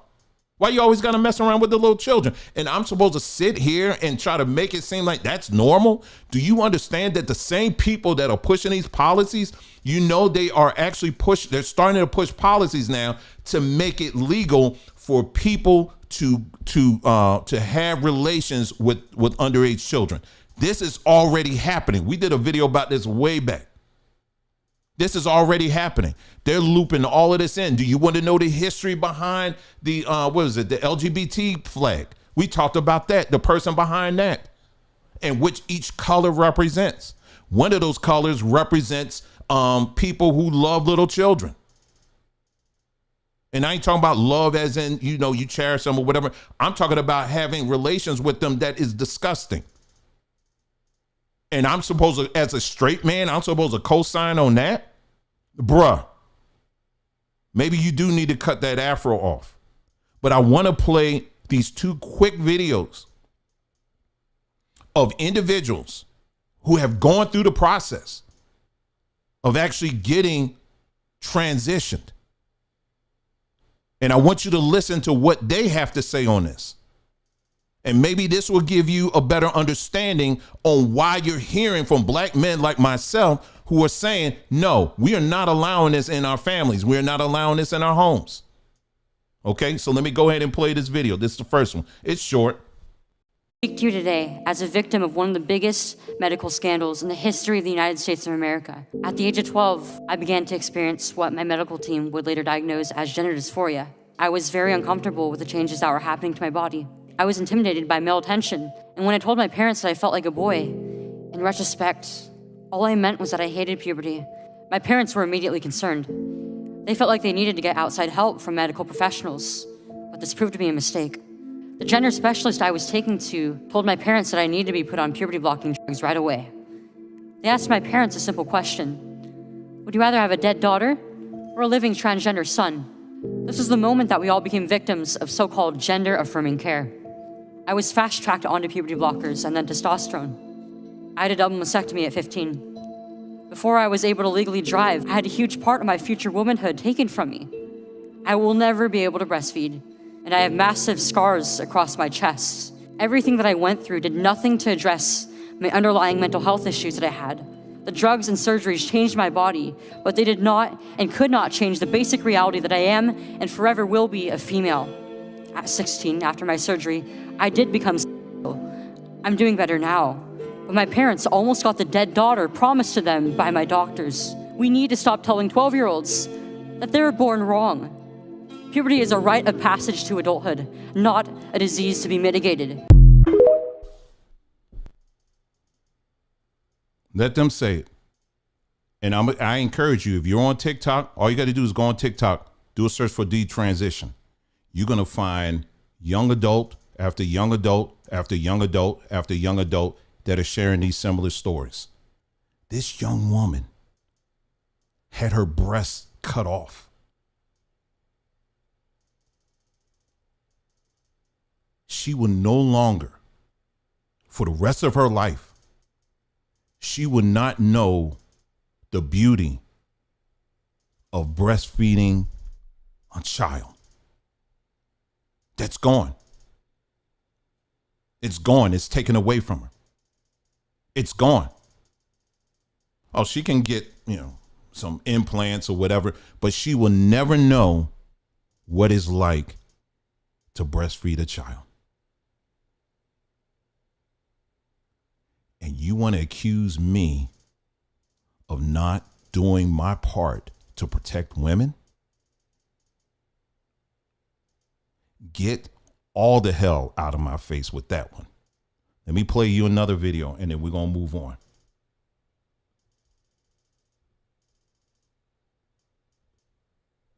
Hi guys, my name is Ariana Armour. The biggest part of my story is that I was in the LGBT community for 16 years. I was 4 years old. I was sitting there in Sunday school and this girl walked in and I remember, wow, this is the most beautiful girl I've ever seen in my life. And I was ashamed that I was a girl. Around when I was 7 years old, I came out officially. I ended up in a lot of mental hospitals on a lot of medications. After I started transitioning, I had been taking testosterone for 2 years. Just remember feeling, I'm still depressed, I'm still suicidal, I'm still struggling. Nothing really changed about my life except for my body. And I'm gonna stop it there because the thing that's messed up, I didn't realize they have music playing in the background, so hopefully I won't get in any, they ain't gonna take the whole thing down, but but you get the point. Now you hear her voice, beautiful girl. You hear her voice. Now I follow her. I can't remember her name. Someone know, you could put it in the chat. But I do follow her on TikTok. I haven't seen anything in a while. I follow so many people on TikTok. She's probably still posting. Beautiful testimony. But notice her voice sound like a dude. And because of the drugs and stuff that she took for years and years and years, she probably won't ever get her beautiful voice back. And you soft behind Negroes want to sit up there and you want to tell me that as a black man, because I won't vote for an Indian woman, I'm not doing my part to protect women. Get out of my face with that. You don't have the courage or the pair to even bring this kind of stuff up. I could go very deep with this. I got all kinds of pictures that I can show you of men and women who had their parts cut off. And now that they're getting older, they're realizing it was a mistake, but oops, it's too late. I can't go back now. And people that are co-signing on this BS, you are also signing for this stuff here. This is what you're signing up for.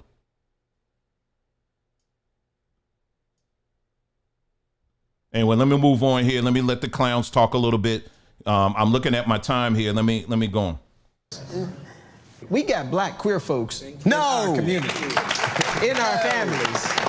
And so whenever I live in Tennessee, we have passed more laws against LGBTQIA+ folks than anybody else in the union. And I continue to remind folks, if you open the door of oppression a little bit for somebody you think is different or other or an enemy of yours, the person you opening it with will open it a little bit wider to push you in. And when we think about our community and black... Number one, my destiny as a man is not tied to anybody else. It's not. It ain't tied to that, okay?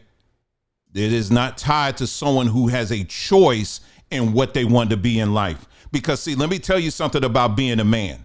Let me tell you something, Mr. Softy. Let me school you for a little moment. See, when I was born, right? When I was born as a man, right? See, I had no choice. That was the lot that was given to me. I had no choice. So that meant whatever I faced as a man, as from a boy, growing all the way up, I had to face that as a man. I couldn't retreat to any corner and say, oh, well, maybe I'll transform. Maybe I'll be like Superman. I used to watch Superman and he would go into the telephone booth and he would put on the cape and now he's strong. Black people didn't have a phone booth that we could retreat to turn it to somebody else. We had to deal with what was given to us, especially black men. And you want to say that, so we had to deal with that, and we had to take that head on. And you want to compare what we had to go through to someone who makes a choice on what they want to be, and then they can choose later on, oh, I don't want to be that anymore. We didn't have that luxury, and we don't have that luxury. But this is what they want to compare you. They want to lower you down to try to say that, well, you know, if they ain't free, then you ain't free. And no, it ain't. No, that's it. I earned these stripes. You hear what I'm saying to you? And many of you out there as well, black man, black woman, you earned yours too. Don't let these people try to compare you to someone who got choices and all kinds of decisions and stuff that they can make on the fly. You didn't have those choices. Now, I'm speaking to black men, but I'm saying that to black women too. Because now the black women now, with your, you know, you got to now compete with anybody, the Rachel Dolezals and everybody that comes up and says, hey, guess what? I'm a black woman now. And they're going to say, you know what? You right. And then you got this big old rusty, dusty man coming up. I'm a black woman too. And they're going to say, you know what? You right too. So now what you got to do? Now you're competing with two different people coming in from all over that want to be like you, but don't want to be you. But it's all fun and games because, oh, she looks just like us and she's an AKA, but you ain't thinking this far. So let me help you to look a little bit further because you clearly ain't seeing it. And these soft people, they certainly ain't looking at that. You're going to have a circus. You're going to have a whole comedian up here trying to convince you and tell you, well, black man, let's talk about it.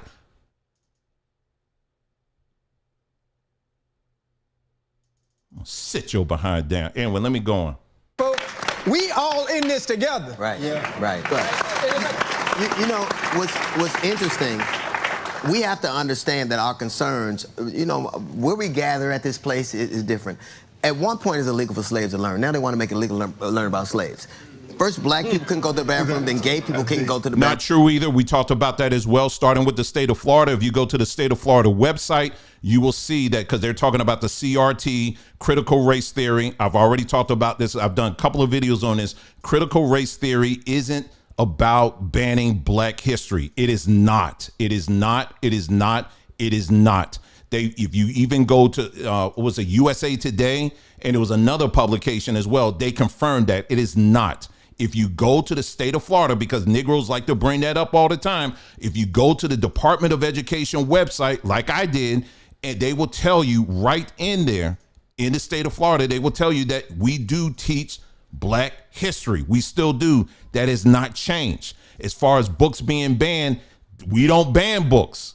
We're not banned. There were some books that they were banning, but they were like small things. They weren't like all black books that deal with slavery. We're not teaching that. The issue is CRT, critical race theory. What is critical race theory? It's using black culture as a Trojan horse to start bringing in the LGBT doctrine. That's what they're wheeling in that as well.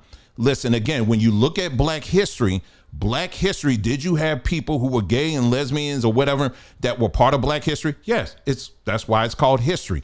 But our people who were getting shot by those hoses, our people who were coming up with different innovations and stuff like that, our people that were going through all the different things that we did, both good and bad, they weren't doing that because of what they chose to do in the bedroom. They were doing that because they saw what needed to be done in their community and they were committed to that. What CRT wants to do is to take what the bedroom part out and put that on the forefront and try to make that the issue. And then the wagon itself is black history. And that's what people have been calling out. So don't fall for that either. Books have not been banned. All books about slavery has not been banned. Number one, black parents, you should be teaching black history to your children anyway and not leaving it to your oppressor.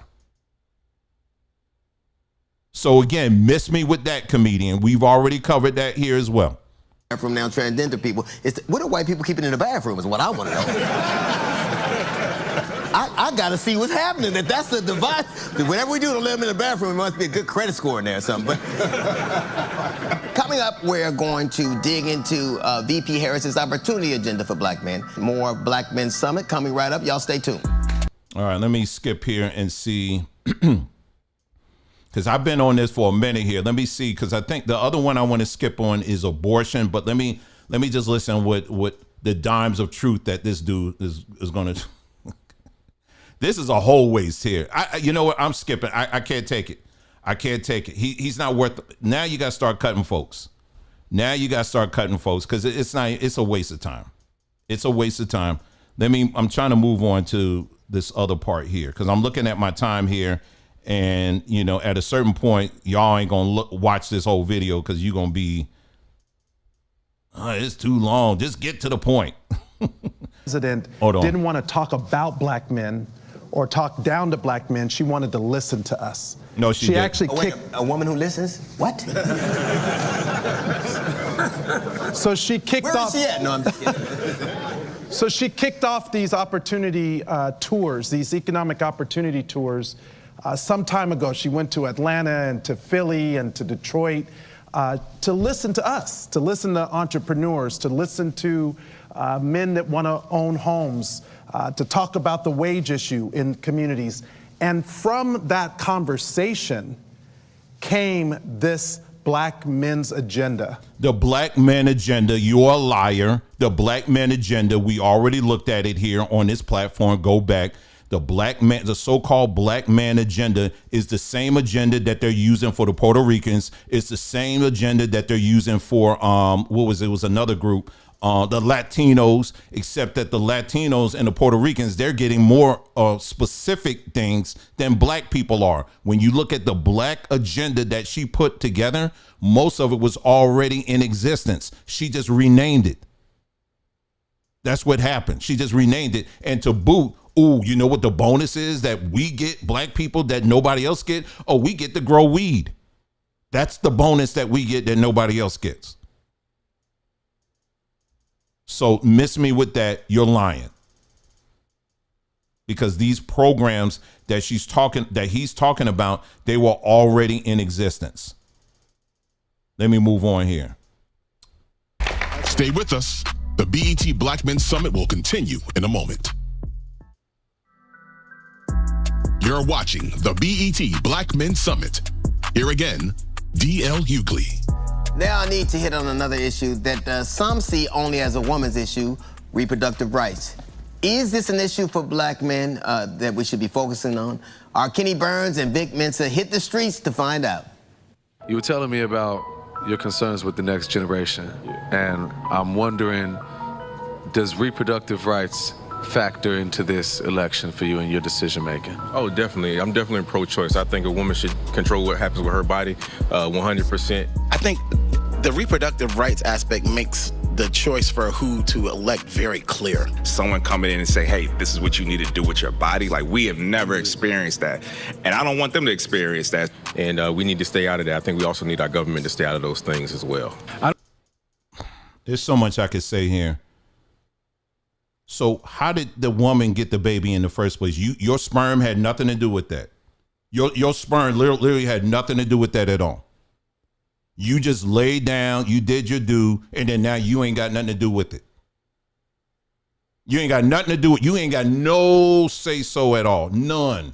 You ain't got no say so at all. We gon' y'all, for those of you, I'm gonna take y'all through a little history lesson on this one. Cause this is the one I really got some receipts on this one. Okay. They want to do history. Let's do some history on this. Okay. But let them cook a little bit. Let them do that little cooking a little bit, but then we're going to go to another kitchen, okay? And that's where you going to really get some cooking here in a moment. But let them talk, and then I'm getting the pots and pans are already here, and we're going to roll the foil back, and you're going to see everything that's already been prepared here, okay? But right now, let them bring their little Mrs. Fields and all that stuff. Let them have that, but then we got a whole section back here that we getting ready to get into. I don't believe in abortion. Just being honest with you, I believe we abused the right. Is that a big part of your decision-making this election? For me personally, it's not high up there, right? I'm not going to say that it's not of importance. There's no disrespect to women at all, right? I come from one. Oh, definitely affects my vote. I'm a father of 4 daughters. You know, my choice, my body and stuff like that. And it is. I'm not going to say anything, you know, too deep into that. With all these black women behind the camera. You know what I'm saying? But I don't get jumped, you know what I'm saying? When we empower and give women the right to choose in every aspect of their life, we as a society advance. All right, we're back now with Kenny Burns and Vic Mensa. Kenny, man, do black men see reproductive rights as an important issue? I think here we all believe that black women will say the planet correct. Yeah. We also believe that, you know, at the end of the day, you know, we come from a black woman, they should have rights to their bodies.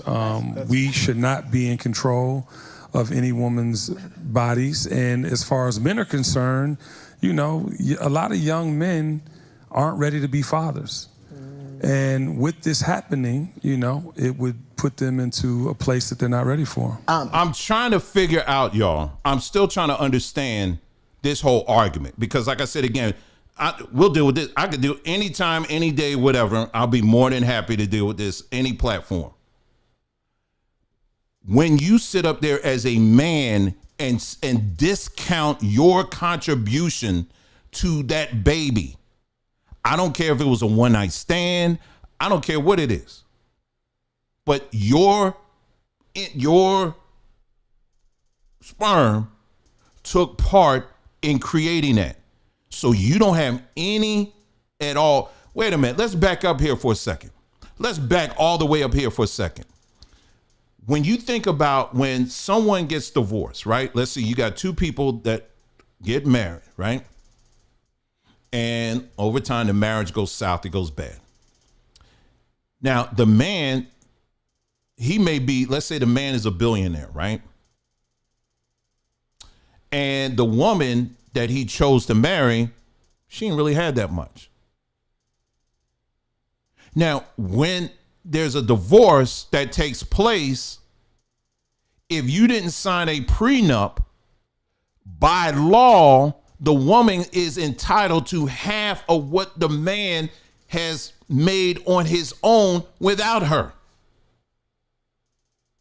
So how is it that the woman is entitled to half of what he made when it comes to money, but when it comes to the baby, he ain't entitled to anything? Make it make sense to me, somebody. Make it make sense. Anyway, let's go. Vic, what do you think? What do you think about that? Many men I spoke to felt that women's reproductive rights were important to them, but not their top priority. Sure. However, the fact remains that maternal mortality rates amongst black women are exponentially higher in states with Republican-led abortion bans. As black men, our primary responsibility in this humanity is to protect black women. Yes, indeed. That's why we're here. And I think protecting black women begins and ends with listening to them about what makes them feel safe. And they overwhelmingly support the right to choose what happens with their body. A majority of over 75 to 80%. So I think that it's an issue of paramount importance to us and to me. Yeah, you know, thank you. Like there's this word radical, like it's radical for people to want to have control of their body. But you know, that's a radical thing, but it's not radical for a teenager to bear the child of a rapist. You got your R's messed up. That's just crazy to me. Still, like, you know what I'm saying? So, speak to that. Yeah, you know, again, this is an issue because 45 was president. He put 3 Supreme Court justices on the Supreme Court who raised their hand and said, we would not touch Roe v. Wade. And then what's the first thing they did? They repealed Roe v. Wade, and it has had a heartbreaking impact on the black community especially, because when you think about the maternal mortality rates of black women during pregnancy and labor and delivery issues in this state of Georgia, it is 2-to-1, right, Cliff? 2-to-1. And so it hit close to home for me because Attorney Mike Harper and I represent the family of Amber Thurman. Oh, wow. This is a sister who, DL, is the first documented case that we are aware of where the extreme abortion bans actually resulted in a woman in a hospital bed with doctors who could have prevented her death, but because of concerns that they would go to prison, we believe they let her suffer for 20 hours while she was vomiting and passing out and turning colors. And nobody told her family, her mother was there, nobody told them that we're not going to treat her because we're afraid we might go to jail. And so it affects all of us, especially black men who have daughters. In fact, DL, we have Amber Thurman's father, Andre Thurman, here with us. And he can say how it affects black men more than anybody.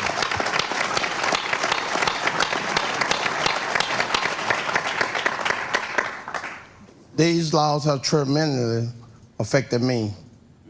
I lost my baby behind them. Let them just sit there for 20 hours, didn't do anything.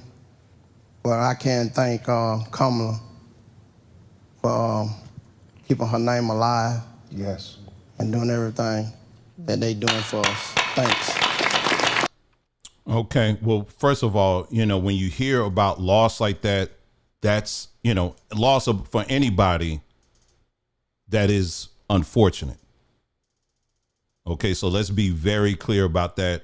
And, you know, I can't imagine as a father, you know, doing that. Now, how they're tying this to abortion and why abortion is important for black women, that is completely and utterly off. Okay. Now, what I want to do real quick here, because I told y'all we were going to go here, because there's a couple of things that I want to go through with you guys, just to give you just to kind of reiterate what I was saying earlier, even historically, because a lot of these times these people like to go and pull selectively from history, you know, on things that, you know, how black men and how we, you know, we got to do better in protecting black women. And the only way we can do this is by giving them the right to basically to end the lives of their children. Let me take you just very quickly and give you a few examples. Now, this is during and post-slavery era, okay? One thing that is not emphasized enough is how much black men were willing to sacrifice in order to protect their women and their children. I'm just going to go down a very quick list for you of a few historic examples of the great lengths of black men in our history and what the lengths we went to protect our women and to our children. Many of you know the story of Solomon Northrop. He was a black man, free black man from New York, was kidnapped and sold into slavery in Louisiana, where he endured 12 years of enslavement before regaining his freedom. They said through focus on his kidnapping and journey back to freedom. He says upon his return north, Northrop determination to reunite with his family reflects the profound dedication many formerly enslaved parents felt to reconnect with and, where possible, protect their children. So there's a whole line. This is just a few examples. There's a whole book someone wrote on this, on black men who went back into slavery or went back into the slave South to get their women and children. Josiah Henson, he escaped slavery in Maryland, eventually finding freedom in Canada, where he became a conductor on the Underground Railroad. Despite his freedom, Henson undertook dangerous missions to rescue his family and others, demonstrating the fierce commitment of formerly enslaved men to free their loved ones is still in bondage. John Henry Hill, he escaped enslavement in Virginia and settled in Canada. After achieving freedom, he faced an emotional separation from his wife and children who remained enslaved. Hill launched a series of petitions and appeals seeking legal and financial aid to help reunite his family. He eventually succeeded in purchasing their freedom, exemplifying the lengths to which formerly enslaved fathers would go to save their families. And then I'll give you this last one here, William and Ellen Craft. William Craft and his wife Ellen were an enslaved couple who famously escaped from Georgia to Boston, with Ellen posing as a white man and William as her servant. After securing their freedom, they remained committed to helping other family members and loved ones left behind in the South through constant threats from slave catchers made dangerous. There's another story of James Smith. He's another one who dedicated himself in reuniting with his children. Again, I can go story after story after story after story. There are many stories of black men and women who they were able to get their freedom, but they weren't thinking of themselves. Instead, they say, you know what? We're going to go back and we're going to get our children. We're going to go back and get our women. Don't ever let anybody sit up here and tell you, black man, that you somehow have to be re-educated in knowing how to protect your women and your children. Don't listen to these clowns on that. You stand on an entire legacy of knowing how to do that. Now, if you want to know about what we are trying to protect our women and children from, let's go there. Let's go there and let's talk about that, shall we? Let's go. When we talk about, for example, Margaret Sanger, you want to know about Margaret Sanger and how she felt about black people? Well, many of you already know. She formulated something called the Negro Project. That's right. It was called the Negro Project. And in short, she coupled with black preachers, again, these greasy, no good behind, dusty black preachers, and convinced them to tell them that, you know what, we got to help get rid of the undesirables in our community. And the preachers, they would go and they would actually conform their sermons to align with the self-deletion of their own people. Okay, you want to talk about that? Here's a video of, this is her right here. I'll just show it to you. This is Margaret Sanger right here and how she felt about children. Okay, again, she's one of the main founders of Planned Parenthood. Let's take a listen to what she had to say, okay, on this matter about children. Okay, how she felt about children. I'm trying to find it here. Here you go, right here. This is Margaret Sanger right here. Let me play it. Come on, man. All right, here you go. Do you believe in sin? When I say believe, I don't mean believe in committing sin. Do you believe there is such a thing as sin? Well, I think the greatest sin in the world is bringing children into the world that have disease from their parents, that have no chance in the world to be a human being, practically. Delinquents, prisoners, all sorts of things just marked when they're born. That, to me, is the greatest sin that people can commit. Bringing children in the world that are sick and have disease. Sorry, y'all. Any other administration in the history of politics. Oh, now all of a sudden that browser want to play. But anyway, so she's saying that the sin is bringing children in the world that she deems as being, and if you read some of her writings, she's saying that are deemed to be undesirable. That undesirable, it also included black children. This is the founder of Planned Parenthood. Look up the Negro Project. Do you want to know what's another legacy of the Negro Project? See, liberals love to throw. You seen them, man. See, now all of a sudden everything loading up. Hold on.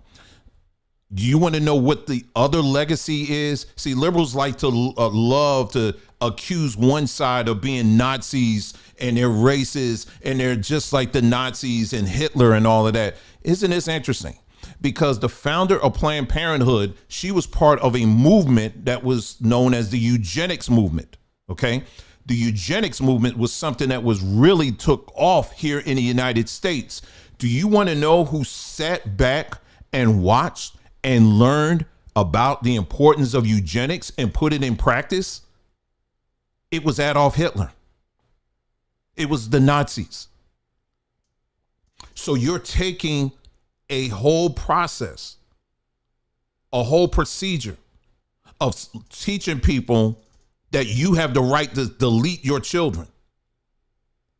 And you're carrying it out. It was done in such a way that Hitler saw it and said, hey, that's going to be the basis on what we do here. You got to know your history, people. So when they're sitting up here busy talking about, hey, it's a woman's right and she need to do all this, well, where did they get that from? They got that from Margaret Sanger, who was also inspired by Margaret Sanger. Hitler was. And it's something how they just leave these things out. They just leave stuff because people are just so caught up in the moment. They're so caught up in the moment. And then we can get into the damage that is done to the bodies. Oftentimes, all of these abortions, a lot of times, they don't go off well. They don't go off without a hitch.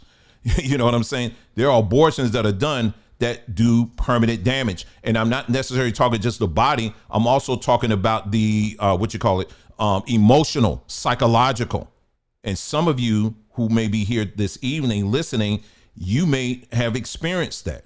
And you know that firsthand. And that's why you're here right now. And you're like, man, I don't want to see other women go through that.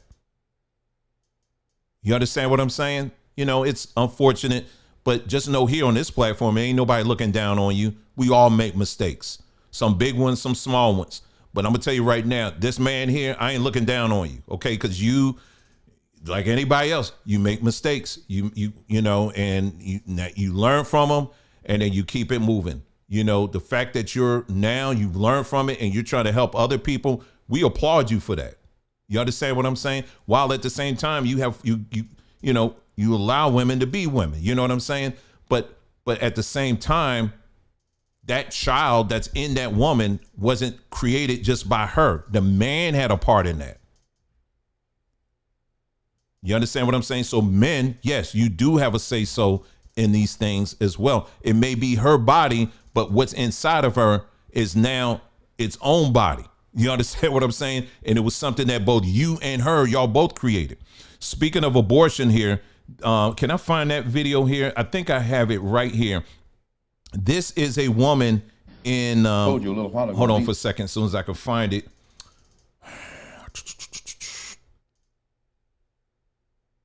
This woman here, and we're just about finished on.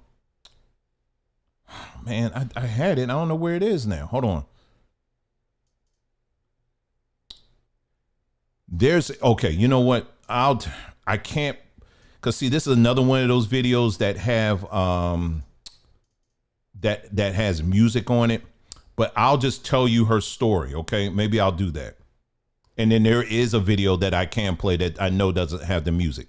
This is her right here. So if you're on Twitter, you may want to check her out. This is a black woman who was standing in front, I believe she was out in California, and she is standing in front of an abortion clinic and basically, you know, trying to convince people, hey, listen, you may not want to do that, so forth and so on. And it was in Kamala's America who basically now is sending this woman to prison for 3 years. This video right here, you're not going to be able to make it out, but she was saying that they're going to use this in court. There's a police officer that's here. What you're seeing now in this video, this is the woman right here, right? And the officers you see behind her. And the officer, you can hear him say, listen, he's telling the protesters against her, he's telling them, hey, listen, these people, talking about this black woman, they're here every weekend and they never block people. They're never blocking anybody. But this woman, somehow, somewhere, the word got out, you need to arrest this woman. and now she is facing like 3 years of prison time. This country, anyone that's married knows, any mother, any father knows that separation from your loved one, separation from a mother and a daughter at 2 years old is traumatic, and no American citizen should have to experience this. Like me, you are wondering, surely there's more to this story. What did this man's wife really do? Meet 33-year-old Bevelyn Beatty Williams. She is a wife, a mother, and a devout Christian. She is today locked up and serving 3.5 years in federal prison for committing a federal crime. The crime? For violating the Freedom of Access to Clinic Entrances, FACES, Act back in the summer of 2020. And what does that mean? It means that while BLM and George Floyd protesters were burning down churches, Bevelyn was praying outside an abortion clinic in Manhattan, leaning against the entrance door with her body. And you already know the answer to this, but between a BLM protester and a Christian mother, who in Kamala's America gets an orange jumpsuit?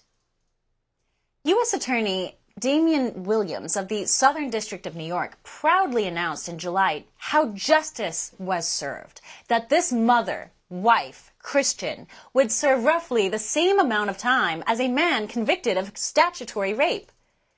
She would be sentenced to 41 months.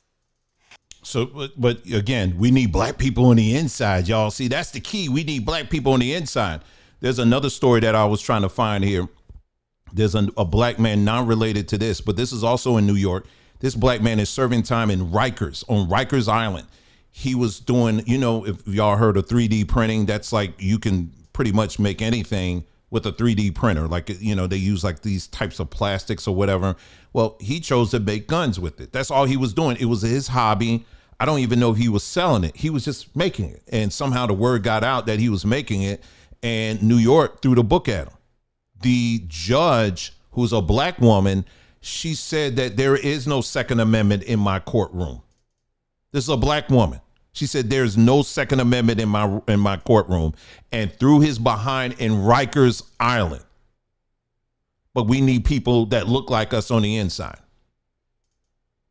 See, we can go on and on and on, and I'm not going to, I'm looking at my time right now. Like I said, this is a very long video, but I knew we were going to take time to, go through that video. And if you can stomach watching the rest of that video, hey, go ahead. That's on you to watch it. You ain't really missing too much. But I want to conclude with this. Do not allow these people to bully you into anything. I don't care if they look like you. I can look in that audience of all of those men right there. They were not interested at all in hearing any differences of opinion at all. Black people, as a people, we are very diverse as a people. Just in this crowd that we have this evening, watching this, you got Christians, you got people who are Hebrew, you got people who are non-Christians, you got people, I had a person who identifies as a gay person. They're watching this too. I got other people who are watching this. We are very diverse people. We may not agree on a lot of things, but the one thing that is certain is that we, as a people, we generally have a healthy respect for each other, despite whatever the differences are. We may not agree on everything, but we definitely do. What these clowns want to do is try to eliminate that, to eliminate the differences, and to get you aligned in thinking one way, in a very uniform way. That's the whole point of this. You have to begin to recognize and understand the game that these people are playing. As I pointed out earlier, they don't take you seriously. And certainly they're not taking men seriously with this BS that they try to throw together. You don't lead a conversation, a serious conversation with black men with a comedian. You don't do that. You don't have comedians leading meaningful conversations with black men. You don't do that. Not if you're trying to be serious. And then you got actors all through there, all paid actors and stuff, all in the audience. And then, you know, they up there clapping and all this stuff. That's not for us. Men, you are protectors. Men, you are providers. Don't let these people bully you into whether you should vote or not, or whether you should vote for this person or you should vote for that person, or that person. I'm not here as a man. I want you to hear me. I have to stand by what I'm telling you. I'm coming to you as a man, and I'm telling you, I cannot be bought. So Trump people don't have a hold on me. Do you understand? The Kamala people don't have a hold on me. Come on, man. There's no other of these parties don't have a hold on me. That's right. Okay? They don't.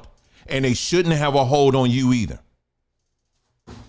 You have a choice that you can make to make if you see this as this is my time, I can use this as a vehicle to make my voice heard on. And again, when I'm talking about voting, I'm not just talking about the presidential. I'm talking about all the other stuff that's attached to it that do impact your day-to-day life. I'm talking about that too. So when you hear voting, don't make that synonymous just with Kamala versus Trump. There's a lot more going on as well. Okay? So when you hear me say voting, that's what I'm thinking of. That's what I'm talking about. But do not, so for me, I'm telling you, regardless what you choose to do, that is up to you. That is your choice. Do you understand what I'm saying? On what you do, whether if you do it or not, your choice is not going to impact me. Do you understand what I'm saying? It's not. If Kamala wins, so be it. Do you understand what I'm saying? If Trump wins, so be it. Because at the end of the day, what we deal with on this platform is not who's sitting in the White House. It's the system. It's the system. Do you understand what I'm saying? Do you think Trump is sitting up here, or Kamala, she's sitting up there and she's coming up with, okay, now when I sit down with Putin, we're going to talk about strategy and what to do with the battlefield? Or even Trump. Do you think he's doing that? How Trump going to be a businessman and all of a sudden he knows strategy in the military field? Are you freaking crazy? You think that's what these presidents are doing? No, they're going in there and they're repeating what the real people are telling them what to say and do. So don't buy into that nonsense. Do you understand what I'm saying? Don't let nobody put you in here. And the fact that they get clowns, comedians, and they're getting all these people, actors, and all these people to get up here and to try to convince you and to sway you into making a decision. Listen, as a man, you are built to see through BS. You can see through that. Don't let these people sway you into making some kind of decision. But the one decision that has already been made is that inside of you, you have been created to be a protector, to be a provider, to love those that come into your care. That no politician can change that. Do you understand what I'm saying? I don't care who's sitting in that office. This is how you as a man have been created to do. Okay? And women, let me tell you this as well. There are men out here that do love you. We do cherish you. Do you understand what I'm saying? But at the same time, if you co-sign on this mess that they're trying to push, that we just went through tonight, I'm sorry. You said, where the good man at? You're going to keep on looking because you ain't going to find them, because we're not co-signing on this stuff. And it's coming from both sides. We talked about abortion. Well, guess who else saying, I'm okay with abortion? Trump. I ain't co-signing on that. So if you are about family first, you about protecting the culture, you're about building legacies, good legacies that last for generations, that our children can look back and be proud of, this channel is 110% for you. And we still gonna be here before the elections and after and continue on. That ain't changing. Unless YouTube look at this and say, oh, we got another nigga out here, you know, then that's something else. Then we'll go somewhere else. We'll build our own internet. Okay? But I just want to be very clear with that. All right? So that's why tonight I wanted to go through that video, and I want you to listen to the mess that they're throwing out here, and then we're gonna go to the truth, and we can get the whole story, and then ultimately you make the choice, you make the decision. You understand what I'm saying? But we here are going to stand on truth. Yes, sir. And there's a difference between belief and truth. Your belief doesn't always translate to truth. Okay? That's one of the biggest things of religion, is to convince you that your belief alone is truth. That ain't true. I can believe I'm a rocket. It don't mean if I jump off a building, I'm gonna shoot up into the moon. You understand what I'm saying? I can believe whatever I want, but let's be a people that not only stand for truth, but you're willing to defend it with your life. And when you become that person, that is something that all generations, all nations will be able to look at that and say, you know what? Those people, they really got it going on. Let's be a people that be known for standing on truth than shaking our ass at every time we get in front of a camera. That's what they're trying to do now. They're trying to get you slinging your stuff and putting all this stuff on the screen and all of that. That's not funny. Men, women, that's not funny.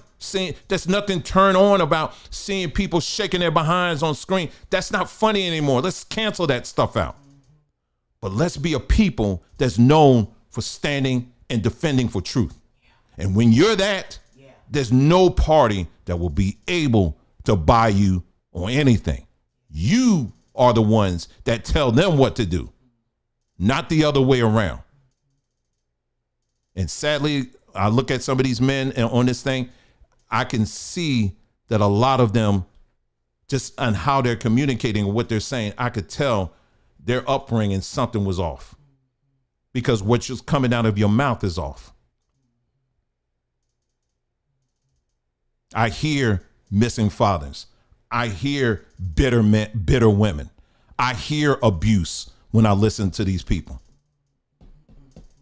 I'll never ever allow any of these people to try to guilt me into doing some mess like this. Never. Don't let the Republicans or Democrats buy you and get you in. No. But you make your own choice. And that's what life is all about. You make your own choice. All right? That's good. That's good. So that's it. That's good. That is all I have. And that's all we're going to say this evening. And I really appreciate each and every one of you for joining us this evening. And yeah, so I'll do my best to try to chapter this video out for you. So if you come back, tomorrow and you want to watch it, I'll try to have it chaptered out. I told you we were going to have a lot of stuff I was going to show you tonight, and that I did. This is just a little bit of receipts. I had a lot more, but I had to cut it off at this point. So, all right. Well, family and friends, listen, thank you so much for joining us. You guys take care. And I'll see you again soon. Take care now.